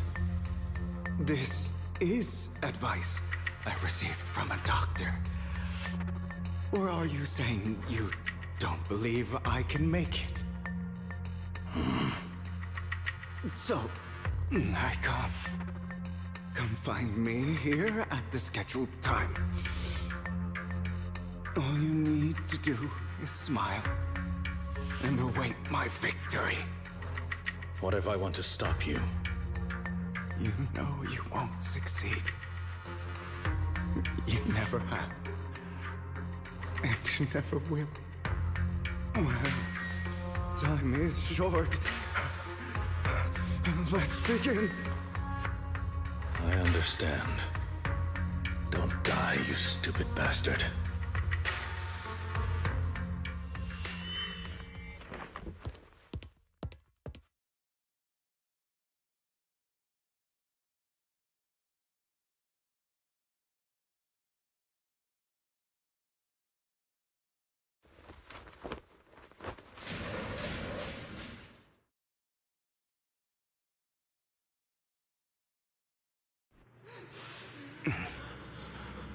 Is this because the side effects haven't worn off yet?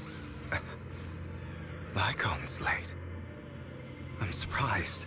Or is something wrong with time itself? Looks like someone's over there. Might as well go ask.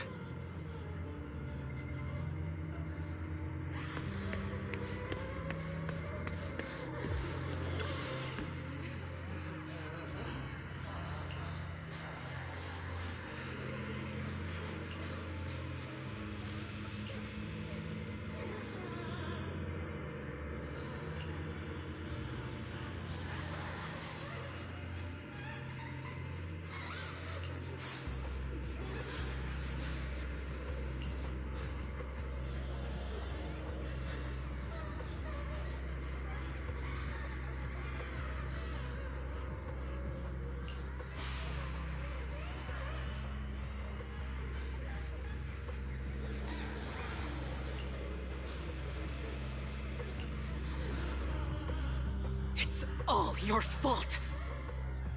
I wish I had never given birth to you!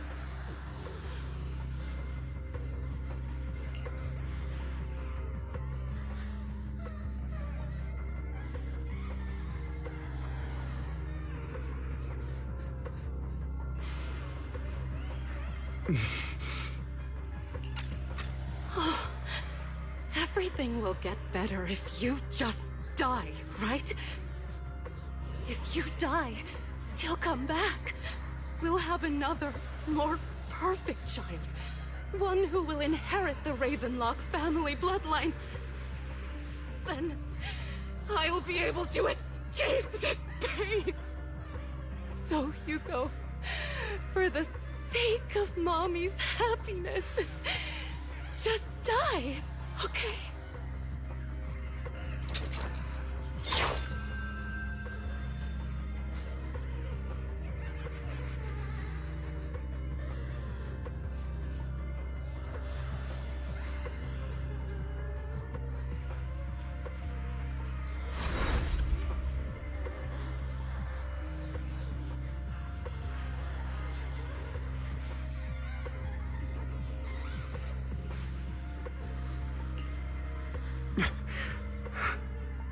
So, I wasn't awake yet after all. That's because you don't want to wake up again. Who are you? I am you. Hidden deep within your heart. Your most true self. You want to kill her, don't you? Your so-called mother. Every time she beat you without reason, when she tried to gouge out your eyes, when she sold you into that hell, laughing all the while. You wanted to be the one to end her life. Why not admit your hatred? As you are, you can hunt her down and make her pay for the living hell of a childhood she made you suffer.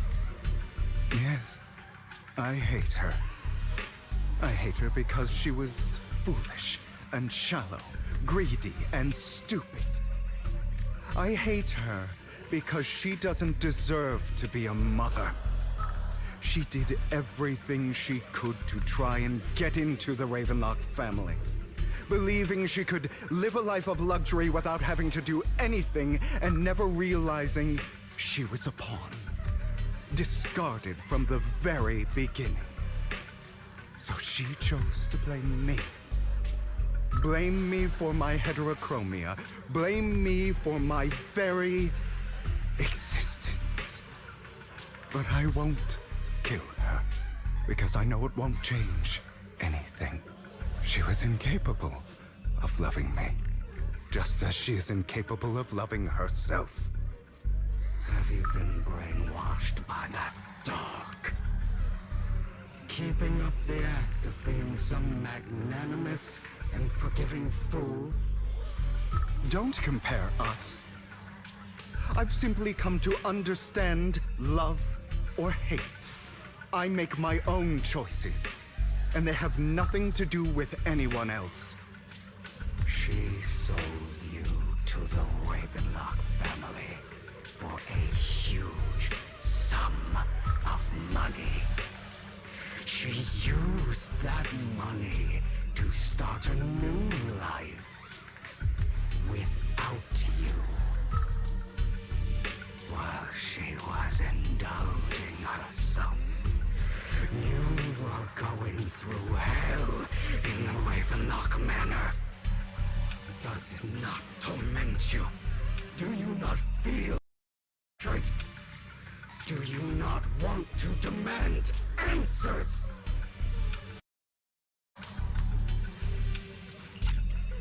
Kill her. Only by killing her can you be truly free. For a long time, I thought the same way. But now, well, I want to make a different choice. Stop lying to yourself. You never had a choice. This weak-minded thinking will only lead you to failure. Like before, you'll be nothing but a worm, trampled into the dirt by those so-called elites. Do you still not get it? This is how the world is, and always has been. Hesitating will be the victim. If you don't grab your knife first, you'll end up being on the other end of the blade. If you want to change anything, you must first become the one who makes the rules. Just like that woman. The only reason she could treat us that way was because we were weak. So listen to me. Find that woman, kill her, and prove to this world your strength. It's what she deserves. Why forgive them? They don't deserve it. I'm not forgiving them. Or rather, I don't care about them. They don't even matter, at least not yet. You know, perhaps the person I hate the most, the one I truly cannot forgive, has never been someone else, but rather my weak, powerless past self who could do nothing but hide inside a closet and cry. I hate myself for having neither the strength nor the courage to resist. I hate myself for begging for so-called familial love, even after being treated so terribly. I hate that despite the pain of my wounds, I still hope to receive the carrot and not the stick. And that means you. Correct. So, I forgive you. I forgive myself. You'll regret this, fool. Your pretty words mean nothing. You will ultimately return here to me.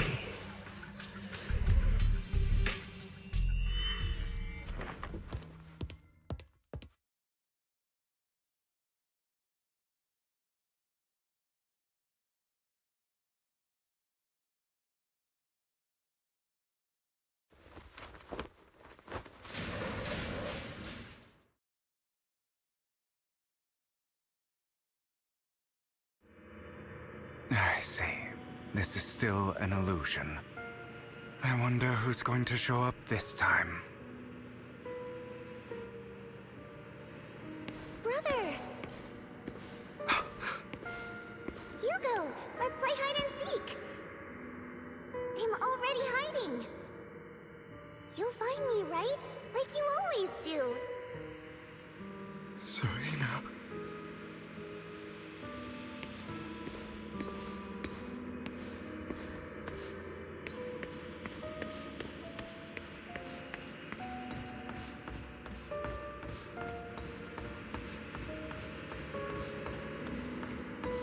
You're looking in the wrong place.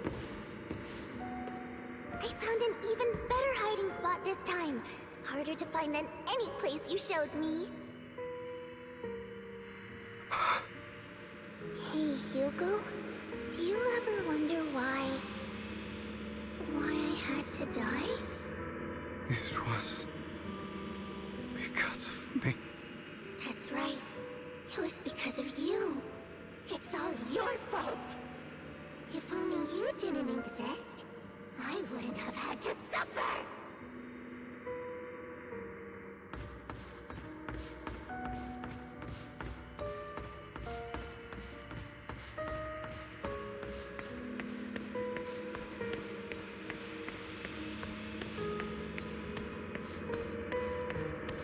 Still looking in the wrong spot. I can't believe you still haven't found me after all this time. Have you forgotten about me? I haven't. haven't forgotten. It's okay. I'll forgive you. I'll still be nice to you, just like before. I was the only one who was ever nice to you, wasn't I? Yes. Then tell me, why do good people always suffer? Why is kindness always punished instead? Tell me, Hugo, why?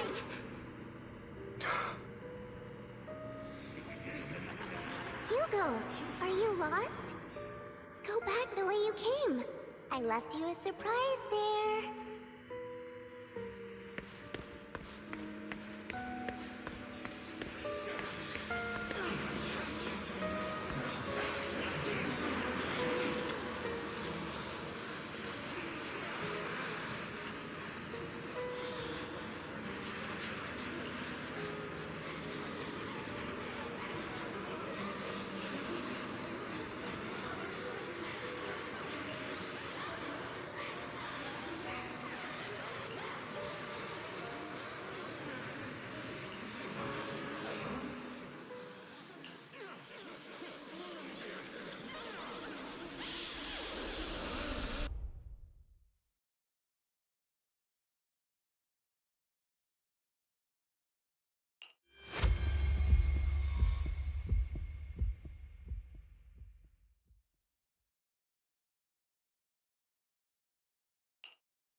I told you that we would eventually return.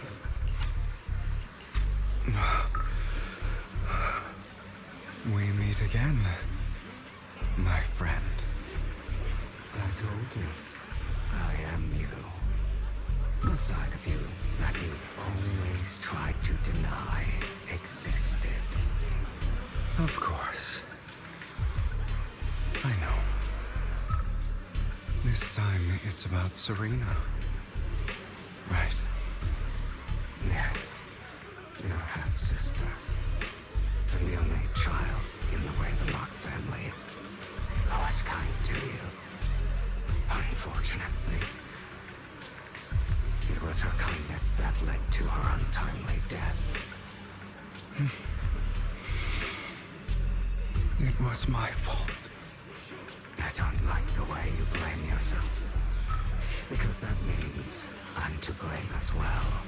And I don't think I did anything wrong. Your mother sold you to the Ravenlocks. And your father, he saw your talent and wanted to use you to push the other children into competing with each other. My brothers and sisters wanted to get rid of me from the moment they first saw me. In their eyes, you were no more than a slave. But Serena dared to treat you, a slave, as if you were human. And so, she was fated to die. They tried to kill me many times, but I was careful, and they did not succeed. So they killed Serena, who was weaker, an easier target, and pinned everything on you. Serena died in your place. Those cruel brats thought that by reporting this to Father, they could use it to get rid of you, a rival who threatened their positions. Yet, not only did Father not blame you for the incident, he praised you for it. In this world, only the ruthless, cruel, and merciless can stand at the top. And that's exactly what you managed to live up to, no? You found a perfect opportunity thereafter to catch the ringleader of the group who framed you and almost beat him to death.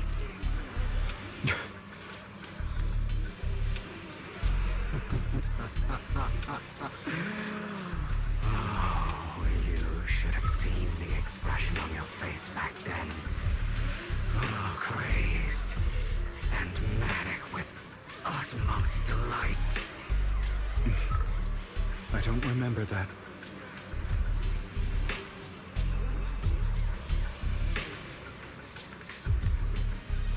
Here you go again, trying to deny your desires.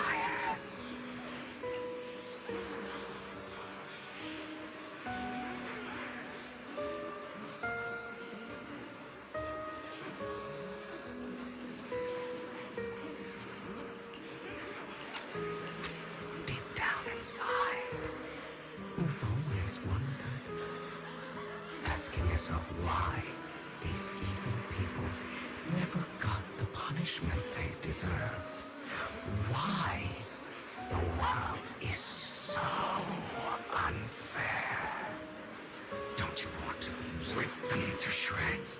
Just like that day when you beat that boy's face into the dirt until he was barely recognizable.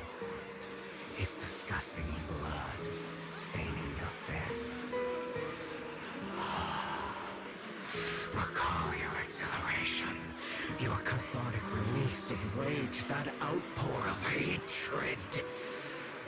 That victory belongs to you. You deserve it. Those brothers and sisters of mine are all dead. I cannot take revenge against the long deceased. They died by Hartman's hand. Dying in the power struggle to become the Ravenlock family's heir, rather than by our side.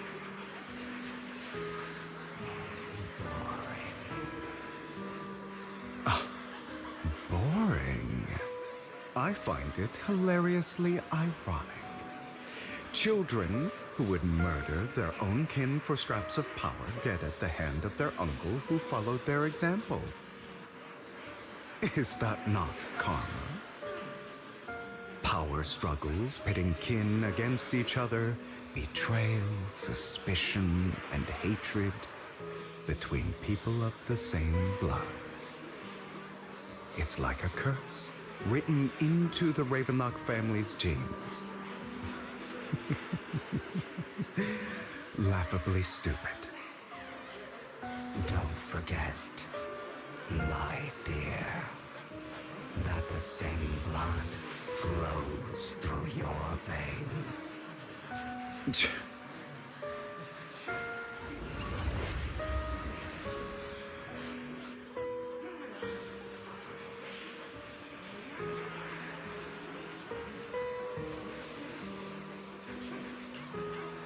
That's right, my dear nephew. No matter how much you deny it, the blood of the Ravenlock family flows through your veins. Survival of the fittest. Only the strongest deserve to live. Only the strongest deserve to rule. This is the path of success that has led the Ravenlock family to victory countless times. A blessing and a curse etched into your flesh and blood. As long as you live, you'll never escape the mark of family. You are destined to one day become someone like me, like your father.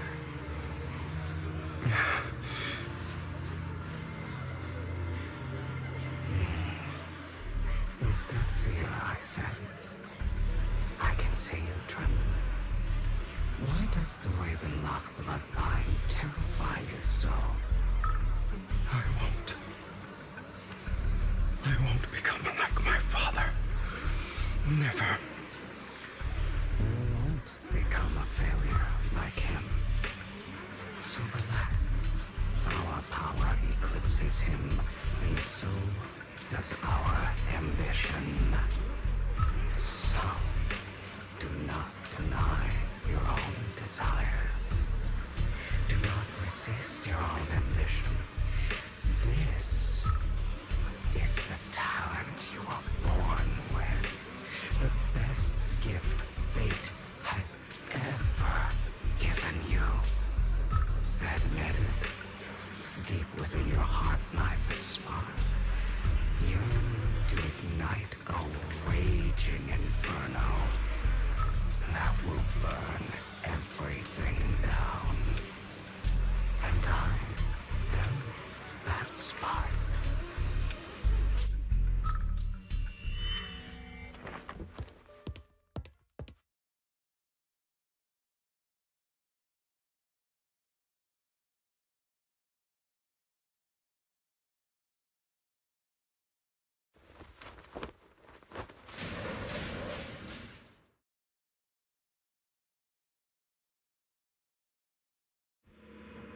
Lycon.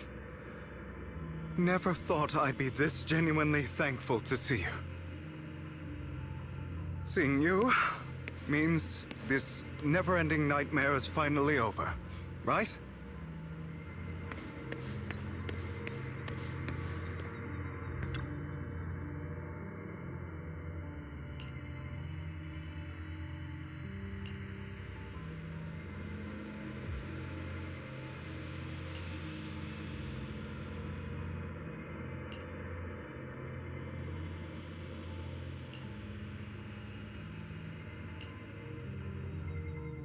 I don't want to hear something like that from you. You have no idea what that man, my father, is really like. A person who stops at nothing for their own interests and ambitions. Just like what you're doing right now. And what do you think I'm doing this for? All of this was part of your plan. You knew where the Ravenlock family was going to be, so you set Mockingbird's target there. To seek revenge, you plotted to assassinate your own father, but he was too vigilant, and you failed.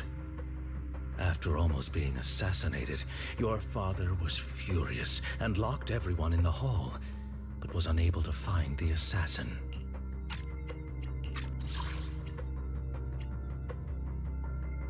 All of this was part of your plan.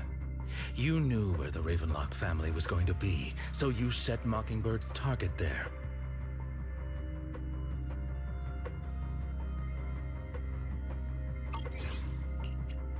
And what a coincidence that a hollow disaster just occurred in the vicinity. So he used it to eliminate all the unfamiliar faces there, turning them into victims of the hollow, an easy feat for the Ravenlock family. So, the one who killed innocents was my father, not me. You knew what choice an extremist like him would make, and you used the chaos to once again attempt an assassination. This time you succeeded. You killed your own father, at the cost of innocent lives. Admit it, Hugo. You don't care about anyone else. The only thing you care about is your revenge. How is that any different from your father? Enough. I'm tired. I may hate him for betraying me, but he wouldn't say something like that. What? You aren't Lycon. You're the other me, hidden deep within my heart.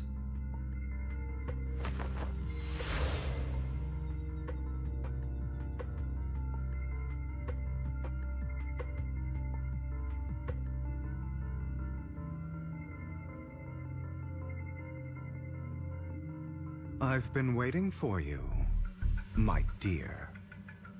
It seems you've already grown accustomed to this place, even turning the tables on me. Just as you said, you are me, and I am you.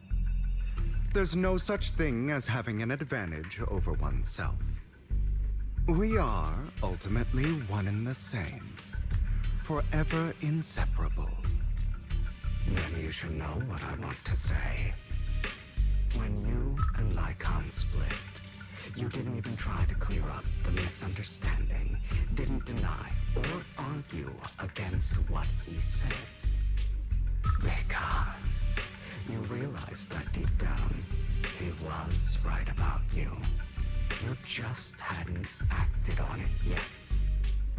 Some people live only to bring more suffering into this world. Sometimes, murder is what brings justice back into this world. For that, I must stain these hands in blood. That's right. Just like what you said before you faked your death. Were those words really just an act? To slay the dragon, you must first become one with sharp claws, rending fangs, and strength enough to destroy anything. You know the truth better than anyone. If if you hadn't hesitated and instead seized the first opportunity to kill your father, none of what followed would have happened. Innocent civilians wouldn't have died. Your partner wouldn't have lost an eye and both legs trying to save people. And Mockingbird would have never gotten to that point. You can save more people. Save good people. Save more lives than the evil ones you take. I've spent countless hours in regret over that incident. So why not submit to your true nature? You want to be the judge, jury, and executioner of this world. And you can. I wasn't responsible for Father's death. The true mastermind is my uncle, Hartman. His schemes to kill the head of the family were all so he could take control. Mockingbird was simply unlucky enough to get caught up in it. So, for a behemoth like the Ravenlock family, with its roots so deep, a single person's death, regardless of who that person is, wouldn't change anything. Of course, whether it's Tops, the Mayflower family, or even the entire world, it's actually all the same. I refuse to be dragged down by pointless hatred any longer. You foolish, stubborn idiot. Do you understand the power of hatred? Have we not come this far precisely because of it? Or are you going to follow Lycon and Jack's twisted logic? Come on. You don't actually trust anyone? Otherwise, why would you hide this whole scheme of faking your death from them?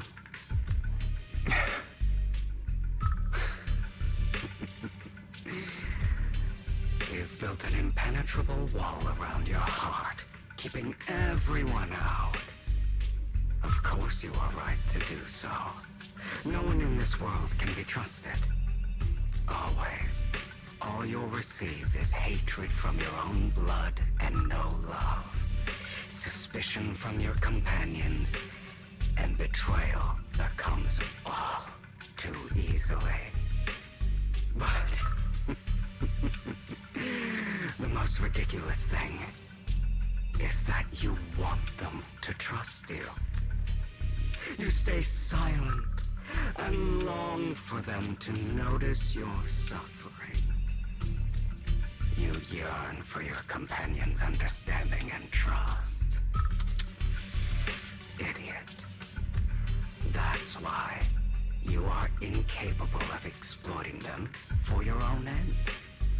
You care about their safety even more than your own. But remember, only the weak need companions. And we are children born from hatred. We are different from them. I will never be like them, and I don't need to be. Come, let me show you what powers we can wield.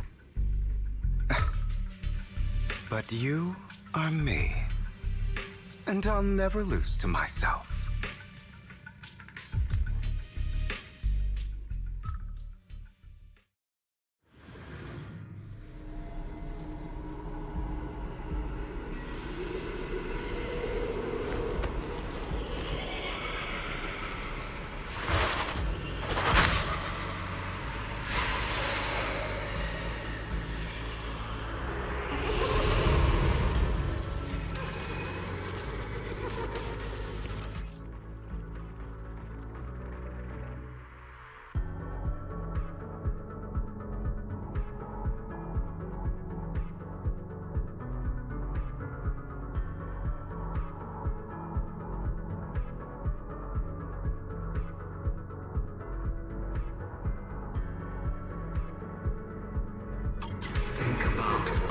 the injustice you've suffered.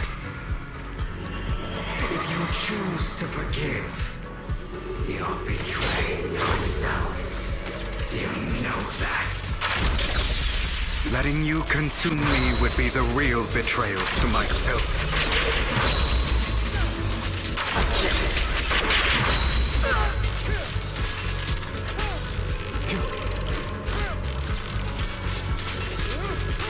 I have you now!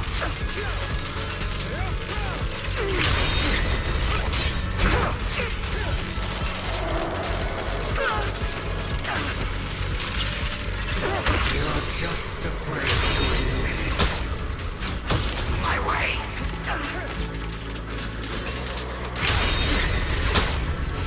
Is that all?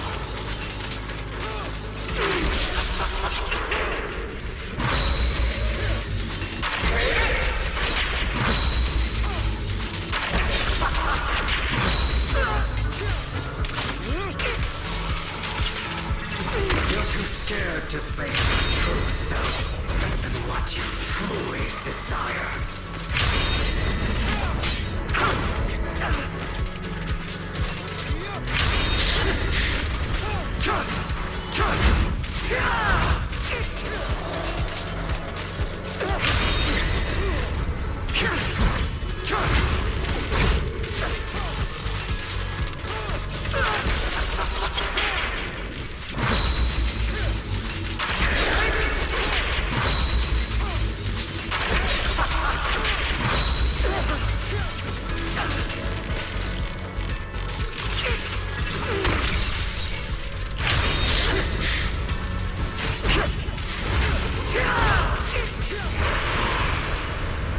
Trying to kill me.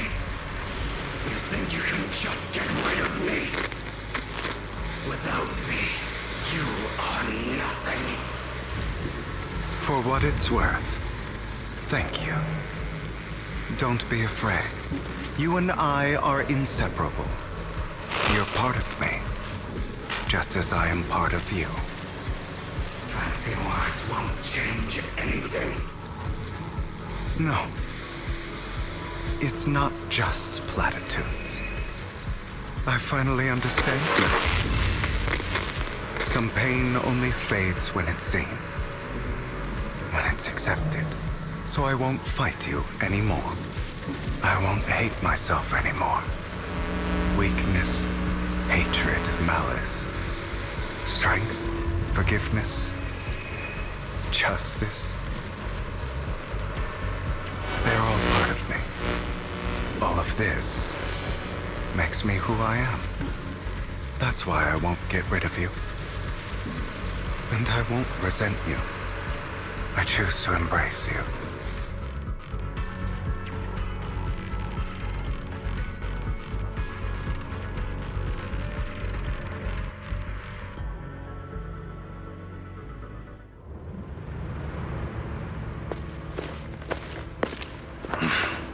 Hugo, it's time.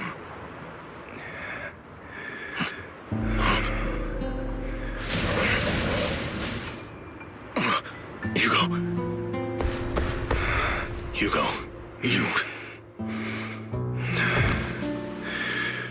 Did I scare you? I made it through. I won. No praise from me, my dearest partner.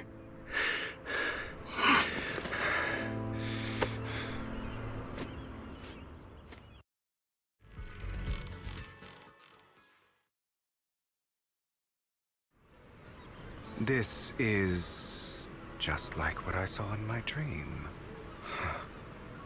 I guess there are still some lingering side effects.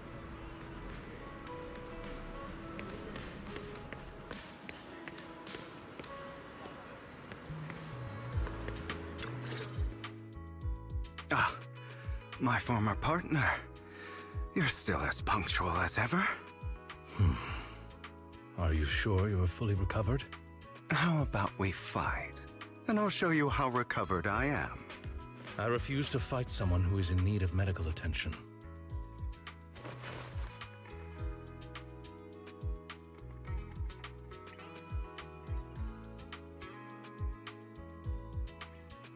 How thoughtful. I'm touched. Or perhaps is this simply part of Victoria Housekeeping's professional care? I'd rather you not starve to death.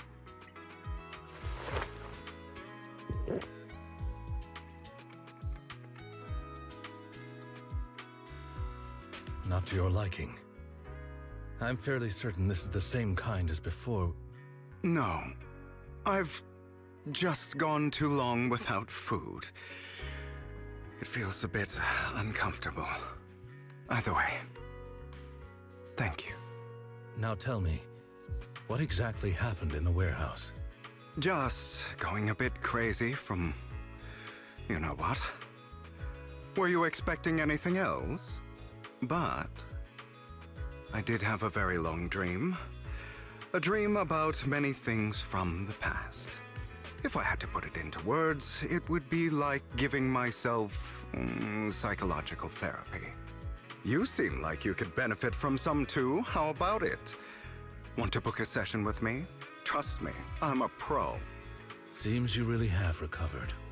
Well, of course. I'm feeling pretty great right now. Like I could argue with you all day on every petty detail of who exactly was in the wrong back then. I wanted to ask, what you said about Mockingbird before, when you faked your death, was that part of the act? You mean the part about how Mockingbird has never really changed anything or saved anyone. I didn't expect you to still be so hung up on this. Interesting. After all, it was you who chose to betray Mockingbird. To betray me. Just as I said before, I never considered Mockingbird a failure. Perhaps Mockingbird deviated from its origins, but it has its value. You shouldn't reject the things you've done. Or Mockingbird. I have contemplated this before. Yes. Mockingbird has helped some people and has genuinely managed to cause trouble for those who abuse their positions of power for evil. Yet those in high positions still possess immense resources, and the people we helped remain destitute and suffering, willing to become slaves to those in power for scraps. But just as you said, even if what we did was childishly idealistic and flawed, as little as we actually achieved, even the slightest change is by no means meaningless. Nothing holds more value to me than Mockingbird.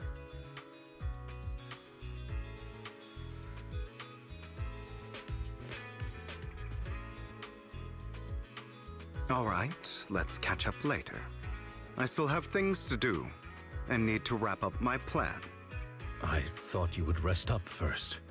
As much as I would prefer that. My dear uncle and the Exaltist fanatics likely would not give me such an opportunity. If all has gone to plan, the fish will have taken the bait already. And if everything goes very well, I'll soon have solid evidence of the Ravenlock family's crimes. Well then, thank you for your assistance, former partner. Let's part ways here. I'll go with you. Lycon, surely you don't think that because I just recovered, I'm too weak to deal with those useless fools. Hartman's actions will disturb the safety of New Eridu. As I serve the mayor, I should intervene. Very well, whatever. Let's go. And don't slow me down.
I'm sure you've heard about the missing workers from companies under the Ravenlock family, too. I know where they are.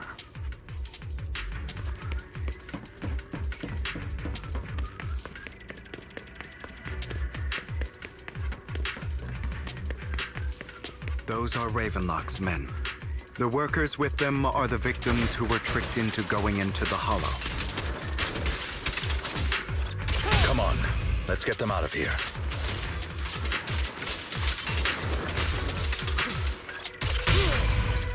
Freeze all evil!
Bunch of nobodies.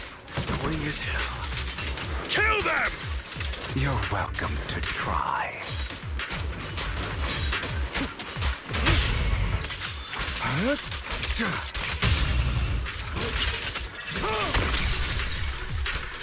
In position.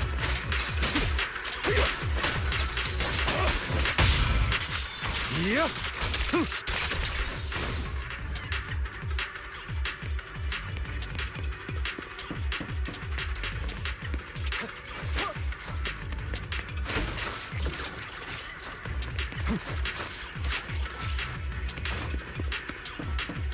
More workers here.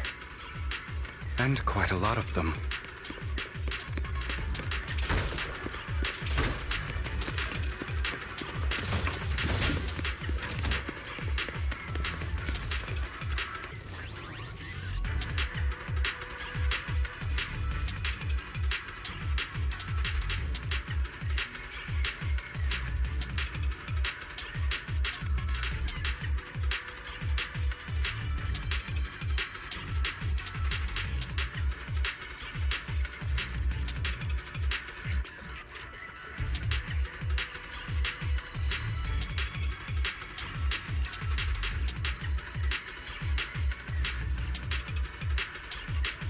Is Hartman behind this, too? Of course. He threw them into the Hollow like offerings for the Exaltists. To him, those workers are just another resource, no different from the ether his company mines in the Hollow.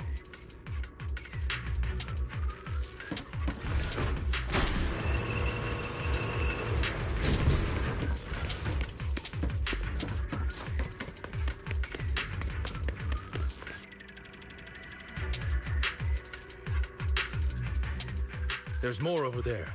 Let's hurry. It's different this time. Don't rush in. Let's listen in on what they're saying first. I still need more direct evidence to ensure the plan is absolutely foolproof. The compensation you promised, it's all real, right?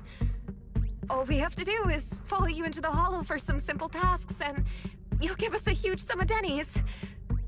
Sounds real suspicious. Shut your trap. You keep yapping and asking questions. If this is all so suspicious, why were you so eager to sign up for it? Because I don't have a choice. My daughter was previously caught in the Hollow disaster and suffered severe corruption. The treatment costs have completely drained our family's savings. So that's why... It's the same for me. A serious illness at a senior age. I need the money. Who would risk taking a job like this unless they were desperate? how suspicious. As long as I can get paid, I'll do anything, even risk my life. Wait, you people from the Ravenlock family, you're part of a big company in Tops. You wouldn't go back on your word, right?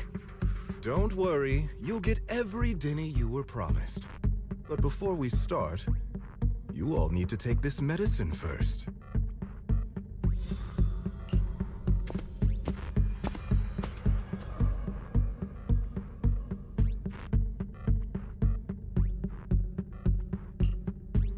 Bro, should we really be doing this already? These workers keep talking. We're wasting time like this. And the sooner they take it, the sooner it'll be over. Consider it an early release for them. What? You didn't say anything about having to take pills before. Look, this is good stuff, all right? It'll increase your ether aptitude. There's tons of people who'd kill for something like this. Exactly! You'll be working in the Hollow for several hours. This is essential medication. You have to take it before we continue. If you refuse, then you can forget about the job. Of course, you won't receive the compensation either. Lycon, what are you doing? Rescuing those workers, of course. There's clearly something off about those pills. We can't let them take them. Now is not the right time. As I said, we need more evidence to ensure the plan works. And as I said many years ago, you can't exploit innocence to achieve your goal. So that's how you see it. If that's not what you want me to think, then explain everything to me. All right. It's a little complicated, but simply put, these workers will be fine. Of course, it's your choice to trust me or not. But if you try to rush in, I will stop you. I trust you.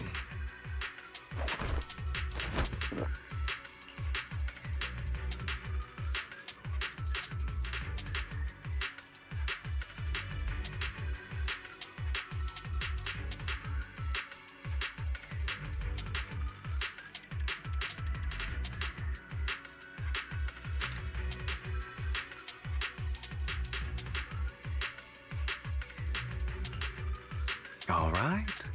That's the evidence. Now we can go and beat them into the ground as much as you want. Don't forget, you owe me an explanation.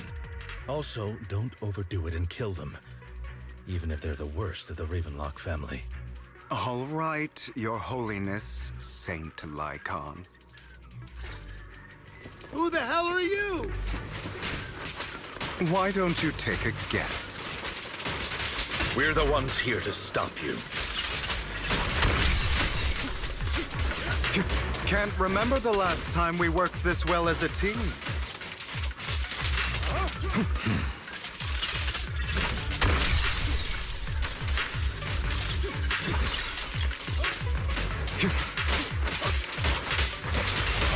Your legs?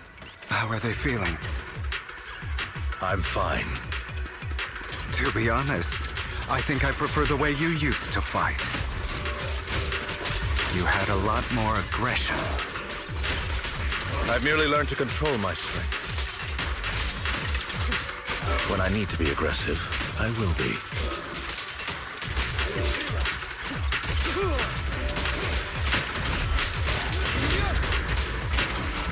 Prostrate yourself before the abyss. Repent. Allow me to reflect.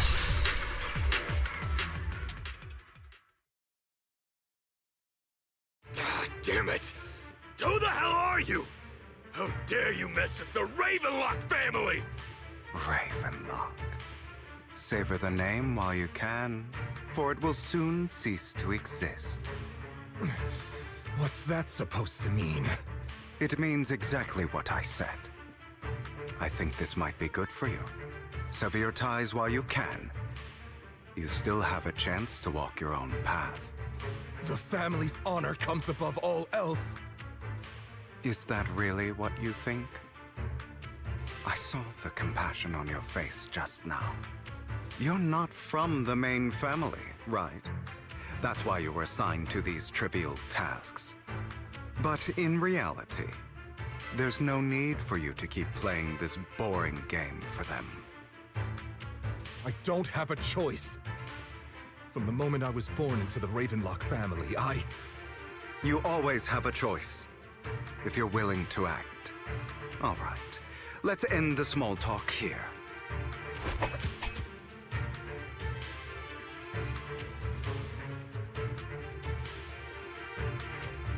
Don't worry, Lycon. I didn't hit them too hard, just enough to keep them quiet.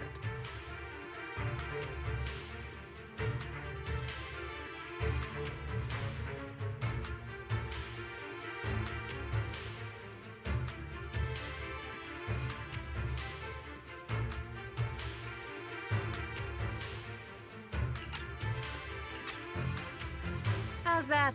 My acting's pretty good, right? As always, a certain someone should take some lessons from you. I'll leave the rest to you then. Okie dokie.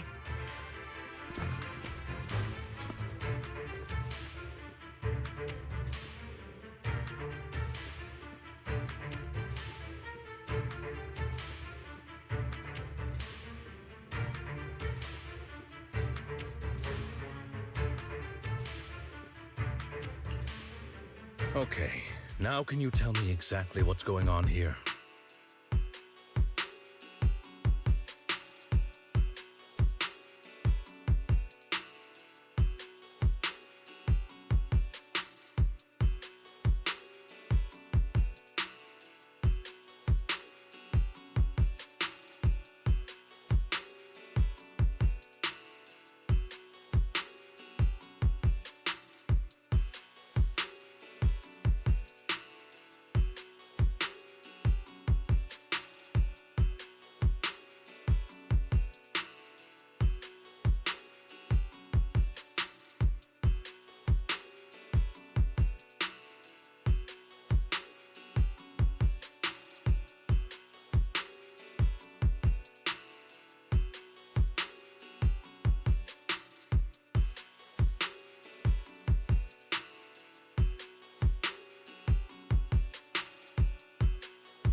As you can see, that worker just now was actually an informant of mine. The pills were swapped out with vitamin tablets. Outside of this batch, some workers have already taken the actual substance Hartman has. But rest assured, the antidote for it is already in development. I found the best in the field to help, and with the data I collected before, we should have results soon. I wanted to ask, the reason you decided to lock yourself in a room and endure the effects of the drug, besides getting evidence, it was also to collect data on this drug in order to create an antidote, correct? It seems you're not completely beyond hope. I thought you were just being stubborn. Sometimes I wonder if you know me at all. Then, I have one last question. Why did you never tell me any of this back then? The truth is, I heard everything. That entire conversation between you and Jack. Before he passed away in that small attic. When Jack called you aside and gave you those warnings.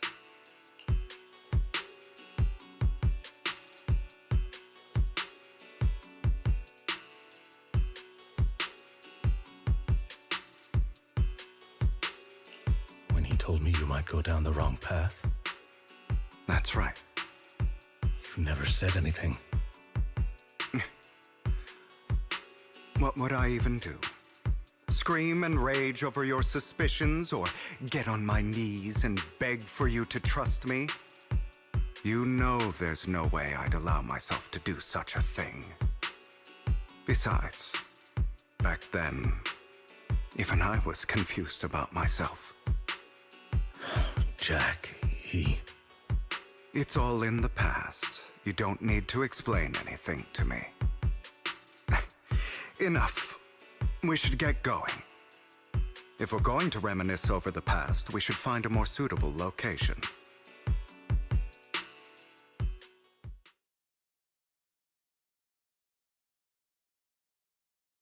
Lycon, that incident back then, I didn't do it.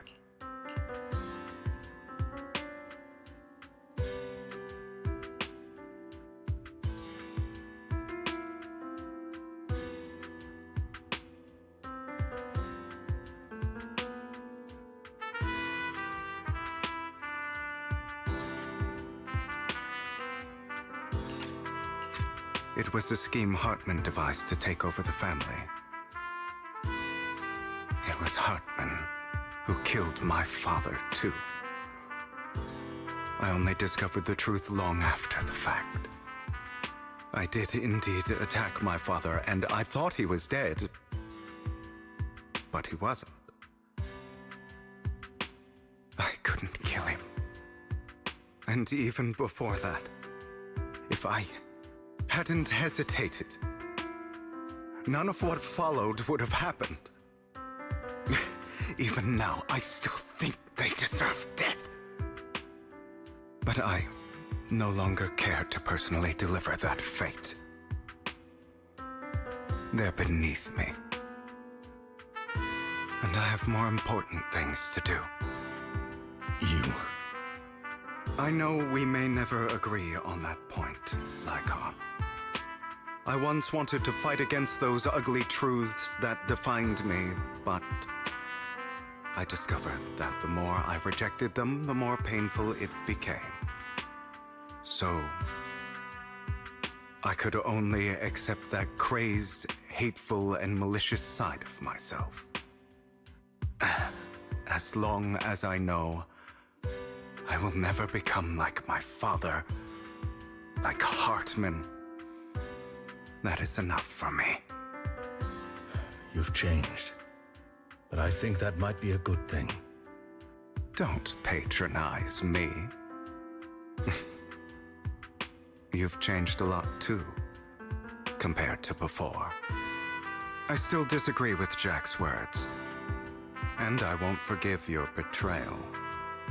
I will walk the path I believe is right. even if I must tread over thorns and through the mud. But I will also allow you to walk your own path. Lycon. Should I say thank you? You're welcome. Come to think of it, we haven't talked about your legs and eye. It was just an accident, not your fault. I'm doing well now. I hope you are too. On the contrary, perhaps I should be the one apologizing. I misjudged you. I used to think you wanted power, that everything you did was for your own ambitions. I thought you wanted the power to pass judgment on all in this world like a god. I am a god. I am my own god. Or you could say that in this world, everyone is their own god. There are many things that we are powerless to change. But there are also many choices we can make. Just as I said before, I am the only one who can kill me or save me. I'm glad you think that way. Let's go. I still have one last thing to do. To witness the end of Ravenlock.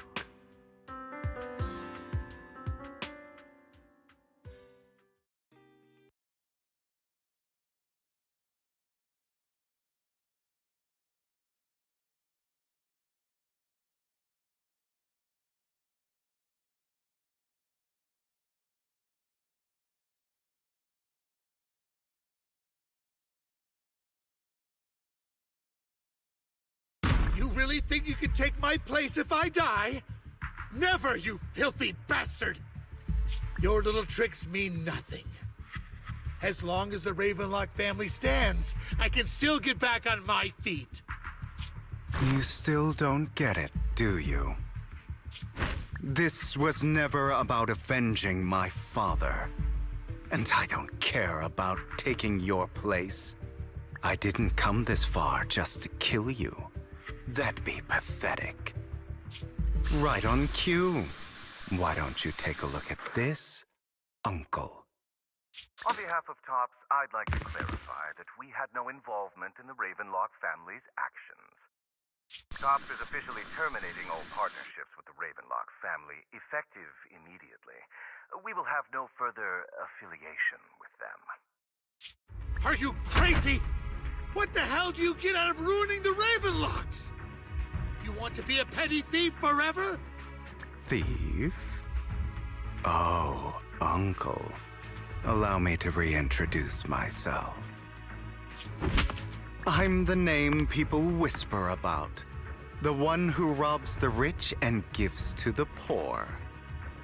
I'm the master con artist who can fool anyone, anytime.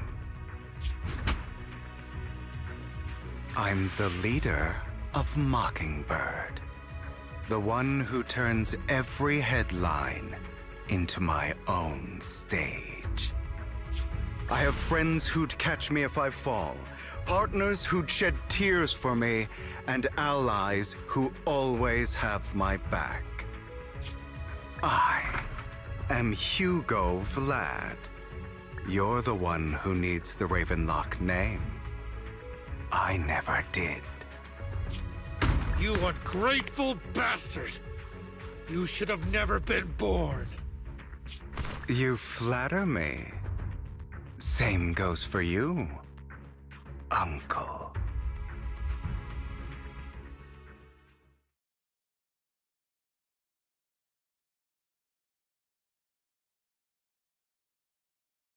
You've done well, Vivian.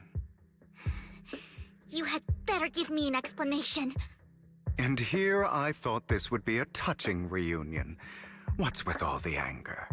Hugo, I'm a member of Mockingbird too. And I mourned your death. Listen, Vivian. I don't want you or the people you cherish to get caught up in danger because of me. I've always been selfish, so I don't hesitate to use you all as variables in my plans. But it is because I am selfish that I also don't want my failures to affect my treasured companions. In any case, if you were in the same position, would you not make the same decisions? Lycon's taking care of everything outside. We should go. Also, Wise, thank you. And I'm sorry for the whole act where I threatened you. It was the only way for Hartman to drop his guard against you and leave you be. I, Hugo Vlad, am forever indebted to you.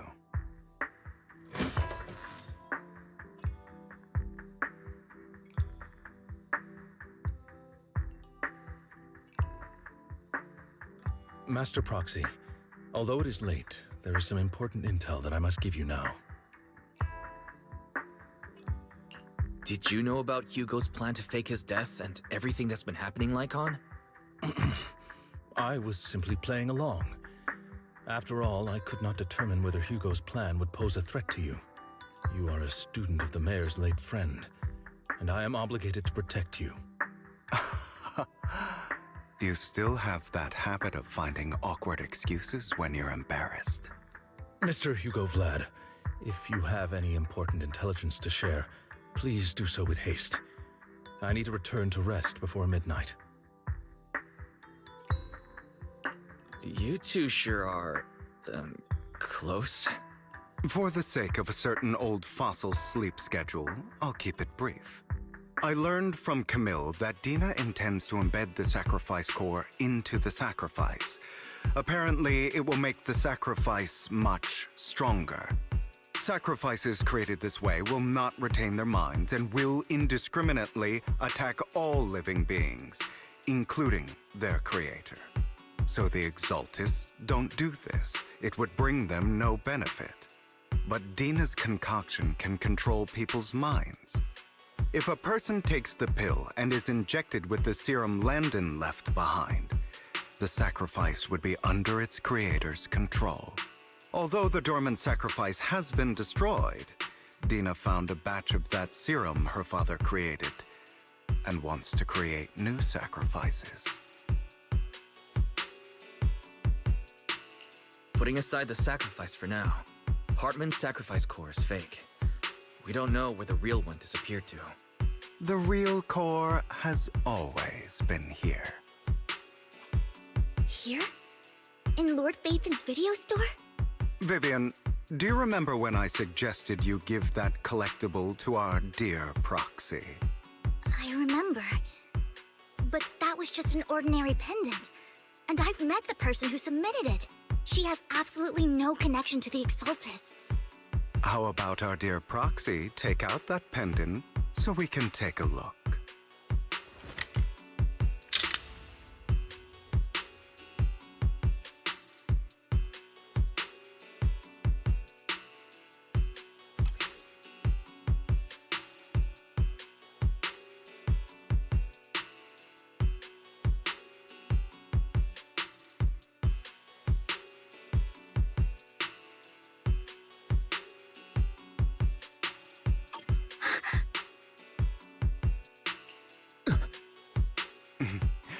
I'll take your surprised expressions as a compliment for my little trick.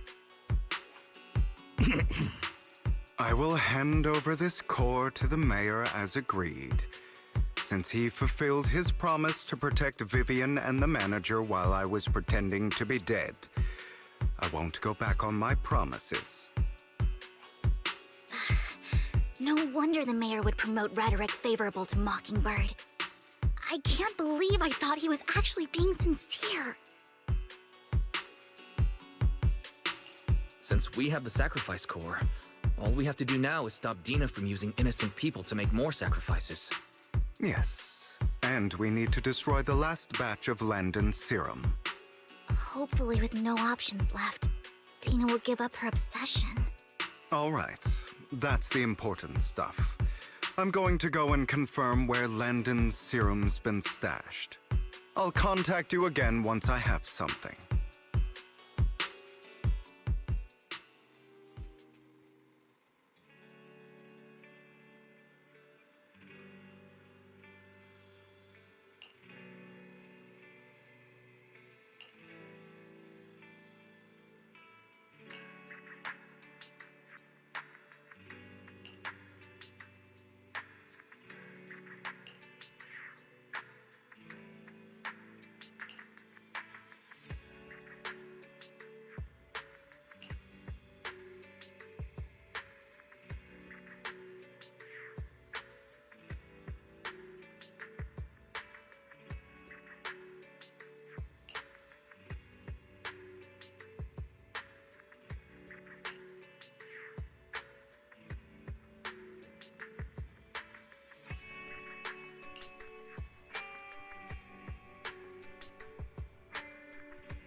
Landon's stash should be somewhere nearby. I did some digging. Some of the missing workers were brought here too. Dina's getting ready to make her move. Parasol with me?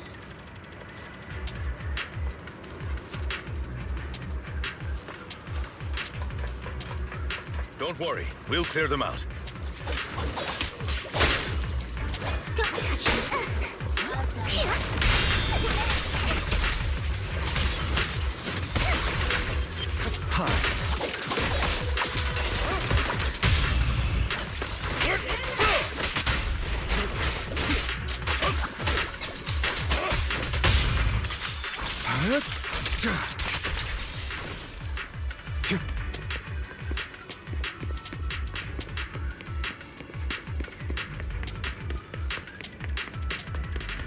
They're trying to destroy the goods! Stop them!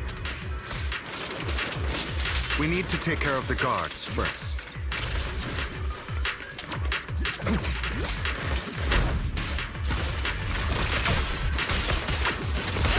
In position.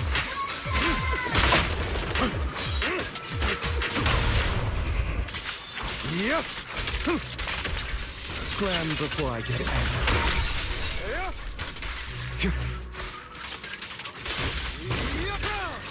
I'm part of Mockingbird too.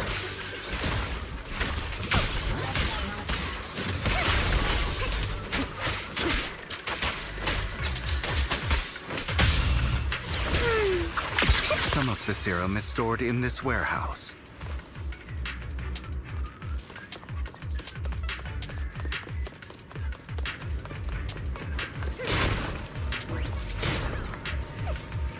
You're not taking anything from here. Hugo, get the guards first.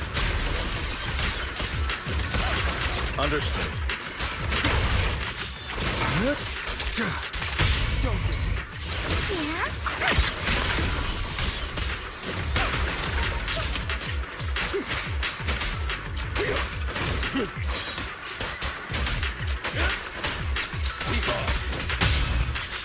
Yep. You just stepped into your own grave! Fools. Let the party begin. Allow me? As you wait.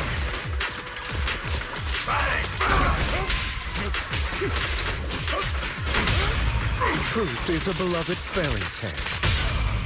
Allow me to reap your... I'll take you.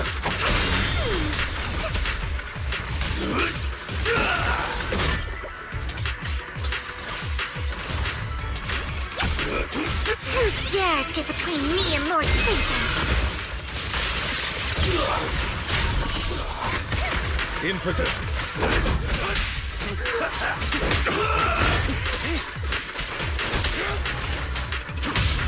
I'll write the ending to your nightmare.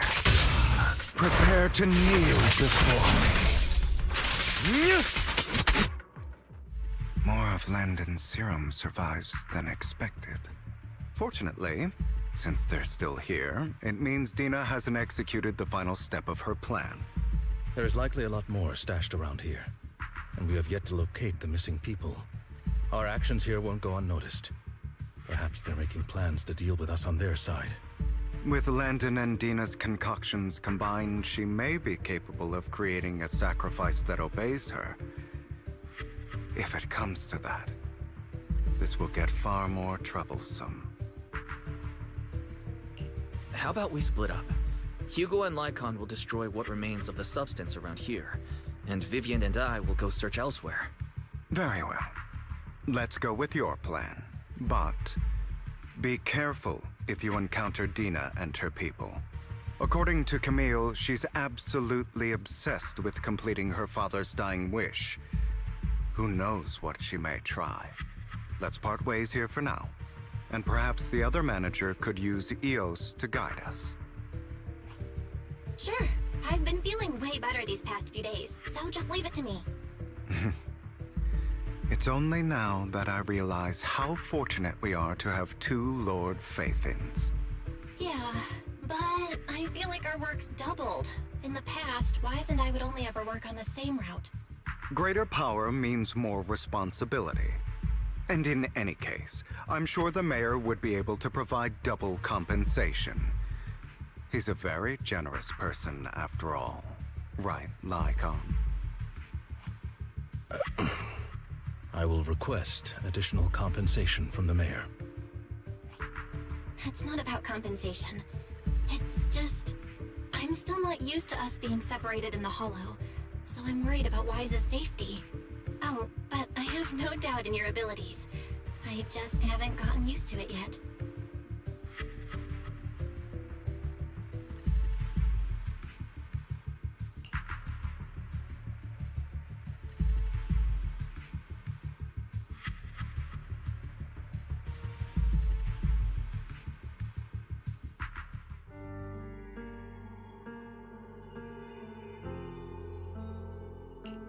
This is the future I saw.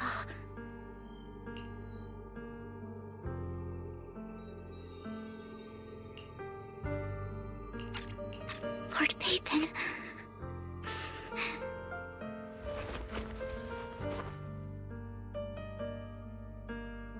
I'm sorry. This time, I will make sure the future I saw does not come to pass.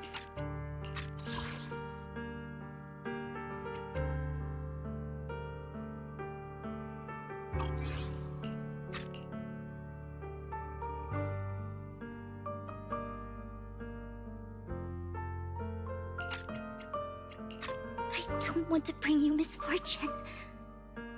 That's all I wish for.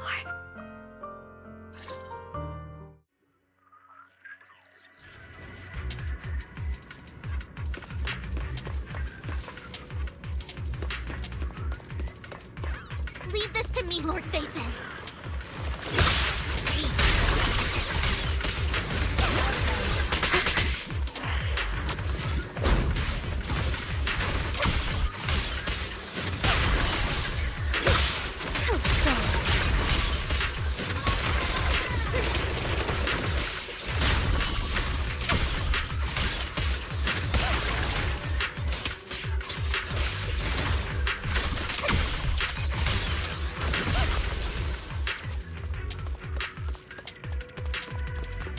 Lord Phaethon, there might be more serum here.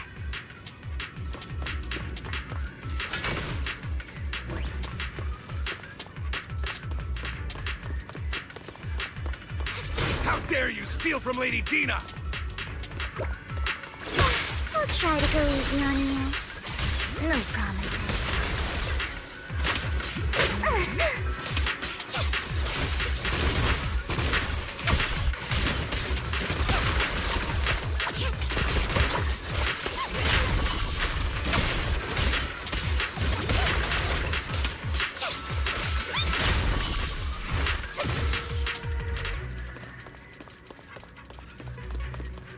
There are containers by the fissure. There's got to be something inside. Let's try.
It must have been tough for you to find this place.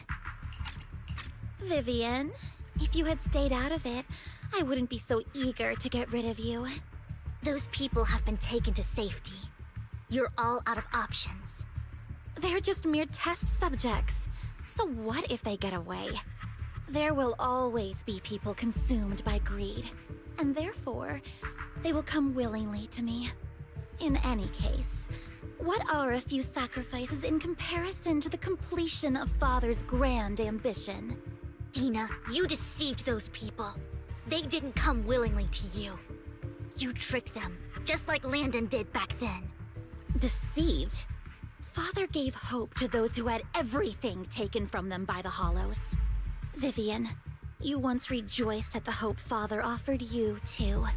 Before Father took you in, you were no more than an omen of disaster that no one wanted.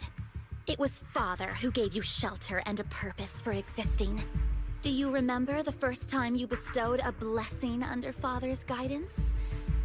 How did you feel when that person looked at you with adoration and gratefulness? That was the first time you felt hope. Like your existence had a purpose, right? Don't forget that it was Father who, through what you call deception, gave you hope. And you, what have you done? You basked in Father's attention and everyone's adoration, only to destroy everything. Do you think that by leaving the Exaltists, those people will live better lives? Of course not. Those who suffered under the Hollows will only continue on as walking corpses, without the hope Father gave them. Do you really think you're some sort of savior, Vivian? In the end, you're just an ungrateful brat who brings misfortune to those around her. It was you who destroyed everyone's hope. Not everyone wants to live in false hope, Dina. You say it's because of greed that people willingly become your sacrifices. Perhaps those people aren't entirely virtuous. But that greed is just wanting to live a better life beyond the Hollows. What you and Landon have done was never about giving people hope, but exploiting it. Stop lying to yourself. Deep down, you know what Landon did was cruel. No. Back then, when Landon wanted to inject you with the serum, the fear in your face was as plain as day. I saw it all clearly. If all of this is as righteous as you claim, then why did you make such an expression, Dina? Don't look at me with such pity! Father did nothing wrong. All of this is to make something of the Hollows other than disaster. That's everyone's only hope. Dina, it's not too late to stop. Stop living in this lie. You know what would happen if a sacrifice loses control and escapes the Hollow. It's not the Hollows that are to blame for those people's deaths, but the hope you keep talking about. That will cause more despair and claim more lives. That is merely the necessary sacrifice to accomplish a greater goal. No one deserves to be a sacrifice. Your hypocritical magnanimity disgusts me. I can always go and get more test subjects if they've escaped. And I will be able to replicate Father's serum with enough time. With you gone, I'll be able to complete Father's gift to the Creator and fulfill his last wish. Camille, release the failed subjects. Lady Dina. Camille, are you going to do what you did before? You keep saying you'll follow the Creator, but it's all lies. Lady Dina, the Hollows took my family from me. I understand that there's no way to get back what I've lost. It was Lord Landon who told me that the Creator would guide me. One day, Hollows will no longer be disasters. Everyone will be able to survive inside them. I look forward to the day when this hope becomes reality. I watched you grow up, and I know that you've always looked up to your father. He gives you hope, and I destroyed that hope with my own hands. I know the pain of loss, so I've always felt guilty. I want to atone for the hope I destroyed. But Dina, I don't want to ruin more lives. And I don't want to continue watching you destroy yourself. Vivian is right. Not everyone wants to live in false hope. So, please, stop. Camille, are you abandoning me too? I'm not abandoning you. I just don't want to see you go past the point of no return. The point of no return? I passed that point ages ago. No, Dina. You can still turn back. I'll be your way back. Where are you going, Camille? I made a deal with Hugo and the mayor. If someone needs to take the fall for this, let it be me. I did it. All of it.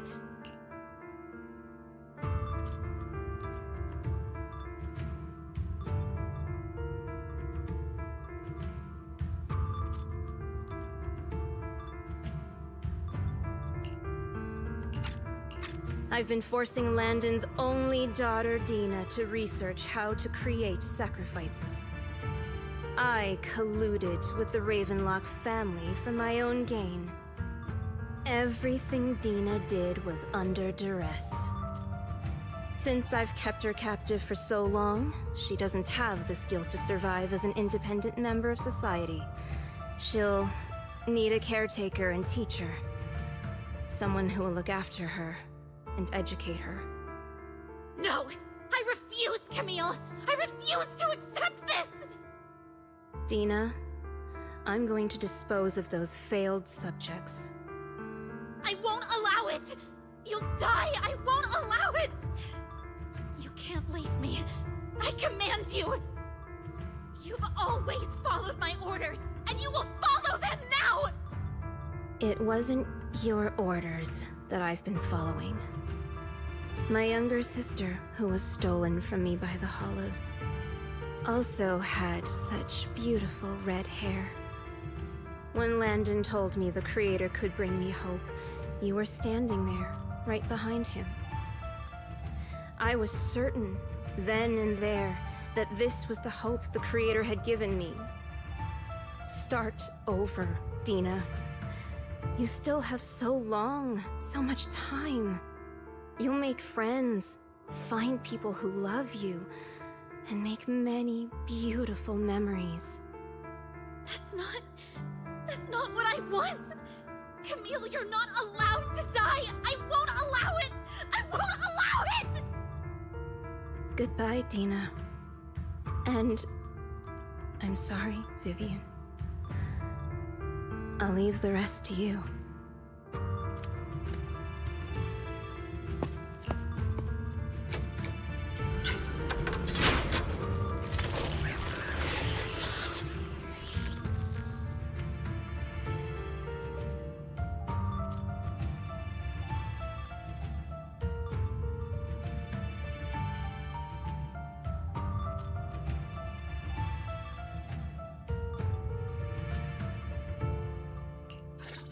Let's take out these ethereals first. We can't let Camille's efforts go to waste.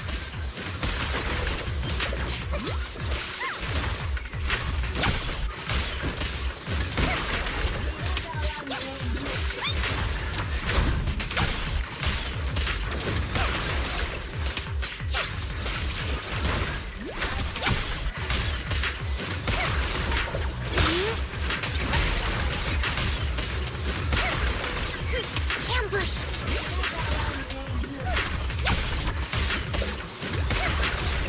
Don't touch me.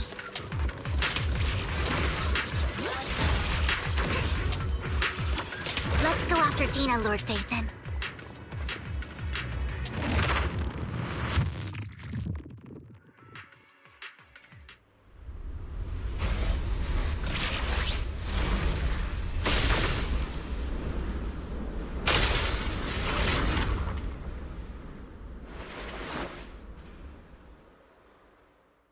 Are you satisfied now, Vivian? You were the one who brought yourself to this point. You're saying this is all my fault? Losing my father, losing Camille. I wish you had never come into my life. At first, when Father brought you home, I was happy. There are so many Exaltists, yet Father never allowed me to get too close with any of them. I never had any friends either. But when Father brought you back, he told me to take good care of you, that you were my first friend. I was also so happy the first time you took my place in helping Father select a person to receive the blessing, because it meant you were different from all those other people. You could stay with me. But soon, I grew jealous. You took the attention that should have belonged to me. You even took Father's love from me. It's only because of my ability that Landon... I know, but... Vivian, jealousy is something you cannot control. Of course, the same goes for fear and hatred. I was terrified that one day you would look at me and shed tears. I knew if that day ever came, Father would not hesitate to force the blessing upon me. And when that day did come, I hated you for causing my father's death. Tina, you knew everything about what happened back then, so... why are you still defending Landon? And why didn't you tell me back then? If I had known earlier, maybe I could have found a way. Because it's the only thing that makes me more special than you, no? It proves I had Father's trust. I was more useful to him. Vivian, you said you wandered without a home ever since you were young, hated by anyone you encountered. You were happy to gain recognition from everyone and help Father when you were among the Exaltists. But in the end, you discovered you were being used, so you felt betrayed and hurt. Then, what about me? All I ever had was my father. I've never known a life outside of the Exaltists. Ever since I was young, my only purpose was to help Father select who was to be blessed. The only purpose I had was my father and the Exaltists. I've never been taught anything else, Vivian. It is what little value I have, and have ever had.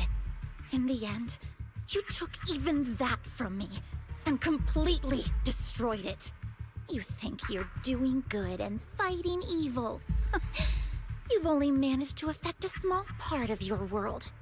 But have you ever wondered if maybe that's all there is to my world? I never wanted to hurt you. You were also my first friend. And that's why I wanted to save you back then. Save me? You and Camille all talk about saving me. Why don't you understand? To me, loss is so much more painful than death. Tina, you can start over. Everything Camille did was so you could live on. Let's leave the Hollow together. There are so many amazing places in New Eridu. This time, I'll take care of you. I've also met so many amazing people. I'm sure they'll love you too. Okay, Tina? Vivian, I can't forgive you. And I don't want to forgive you. I have nothing left. If what little hatred I do still harbor were taken from me, well, I refuse to be so pitiful. I won't apologize, Vivian.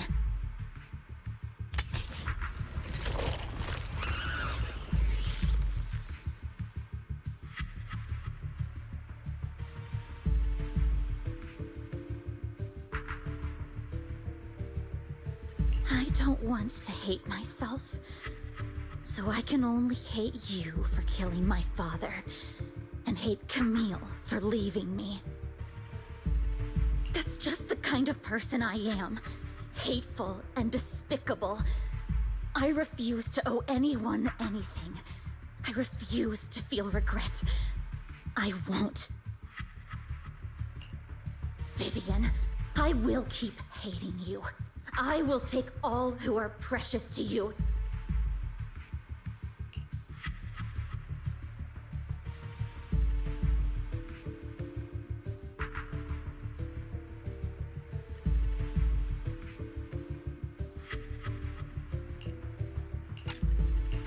I will also hate Camille, so I won't do as she wished and start a new life.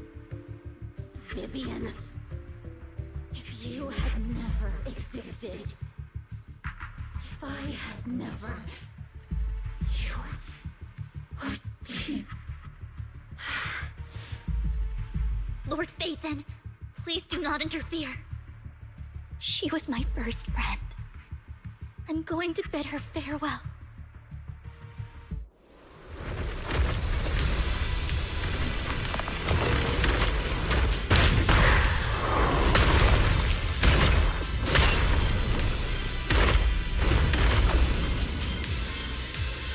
Dina, soon the pain will be over. Lord Phaethon, don't come any closer!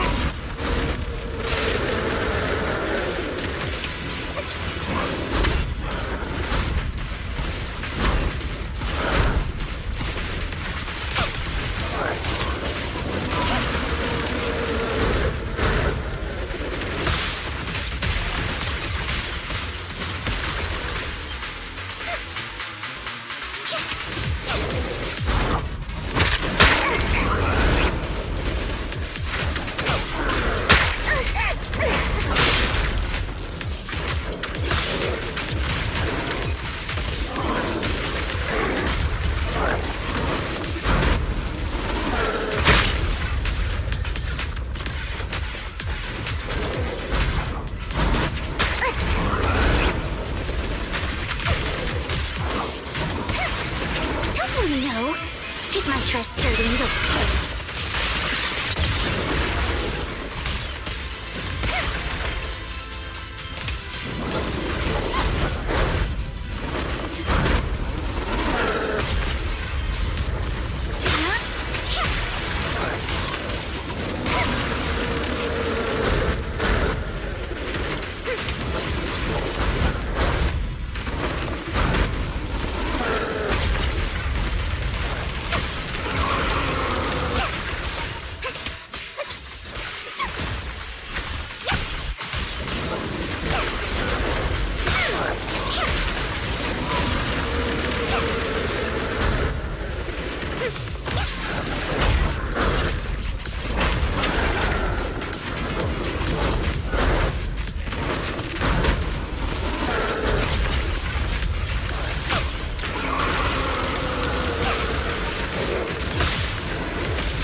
Vivian, behind you!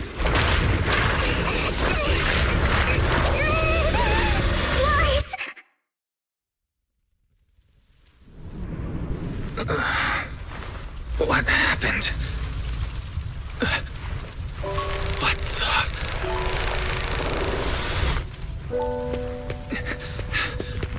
Vivian! Lies.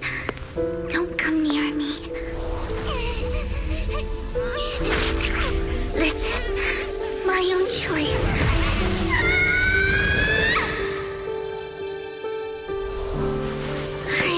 change the fate I saw. Vivian! I just want you to remember me when I looked my best. Vivian! Careful. Vivian, your body. I'm sorry you had to see me like this, but I don't want to be the one that only brings misfortune anymore. No. There's got to be another way. It's so warm, and the night is beautiful. Vivian?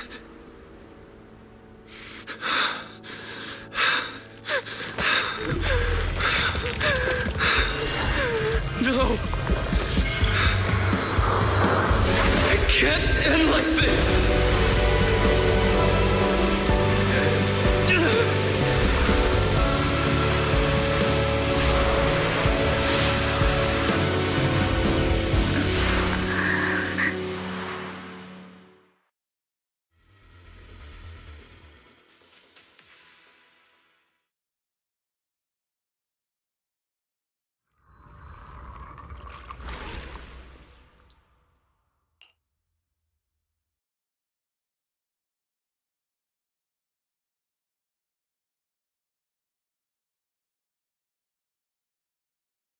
Wise. Wise.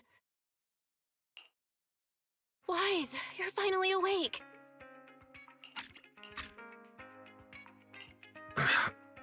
I'm at the store? I remember I was with Vivian. Wait, she injected herself with Landon's serum. Is she okay? Hugo and Lycon brought you out of the hollow. You scared me to death. Thank goodness you woke up. And you said Vivian used the serum on herself? But she looked fine to me, bar a couple of scratches. Hugo sent me a message earlier saying he got her checked over and she was alright. Do you remember what happened? The situation was dire, so Vivian used the serum on herself to defeat the ethereals. I saw the crystallization process starting to occur. I can't describe exactly what happened. I saw something blurry, but I just wanted to stop Vivian's corruption process. I don't know exactly what I did, but then I lost consciousness. What happened after that? When I let Hugo and Lycon there, it was just you and Vivian lying there on the ground. We couldn't wake either of you. Let's put that aside for now. Do you feel any discomfort-wise? I'm a bit dizzy, but otherwise, I'm fine. Don't worry. Phew, that's good. You should rest for tonight. Hugo and Vivian said they'll come over tomorrow, so we can discuss the details then. Okay. Sorry for worrying you, Belle. Good night.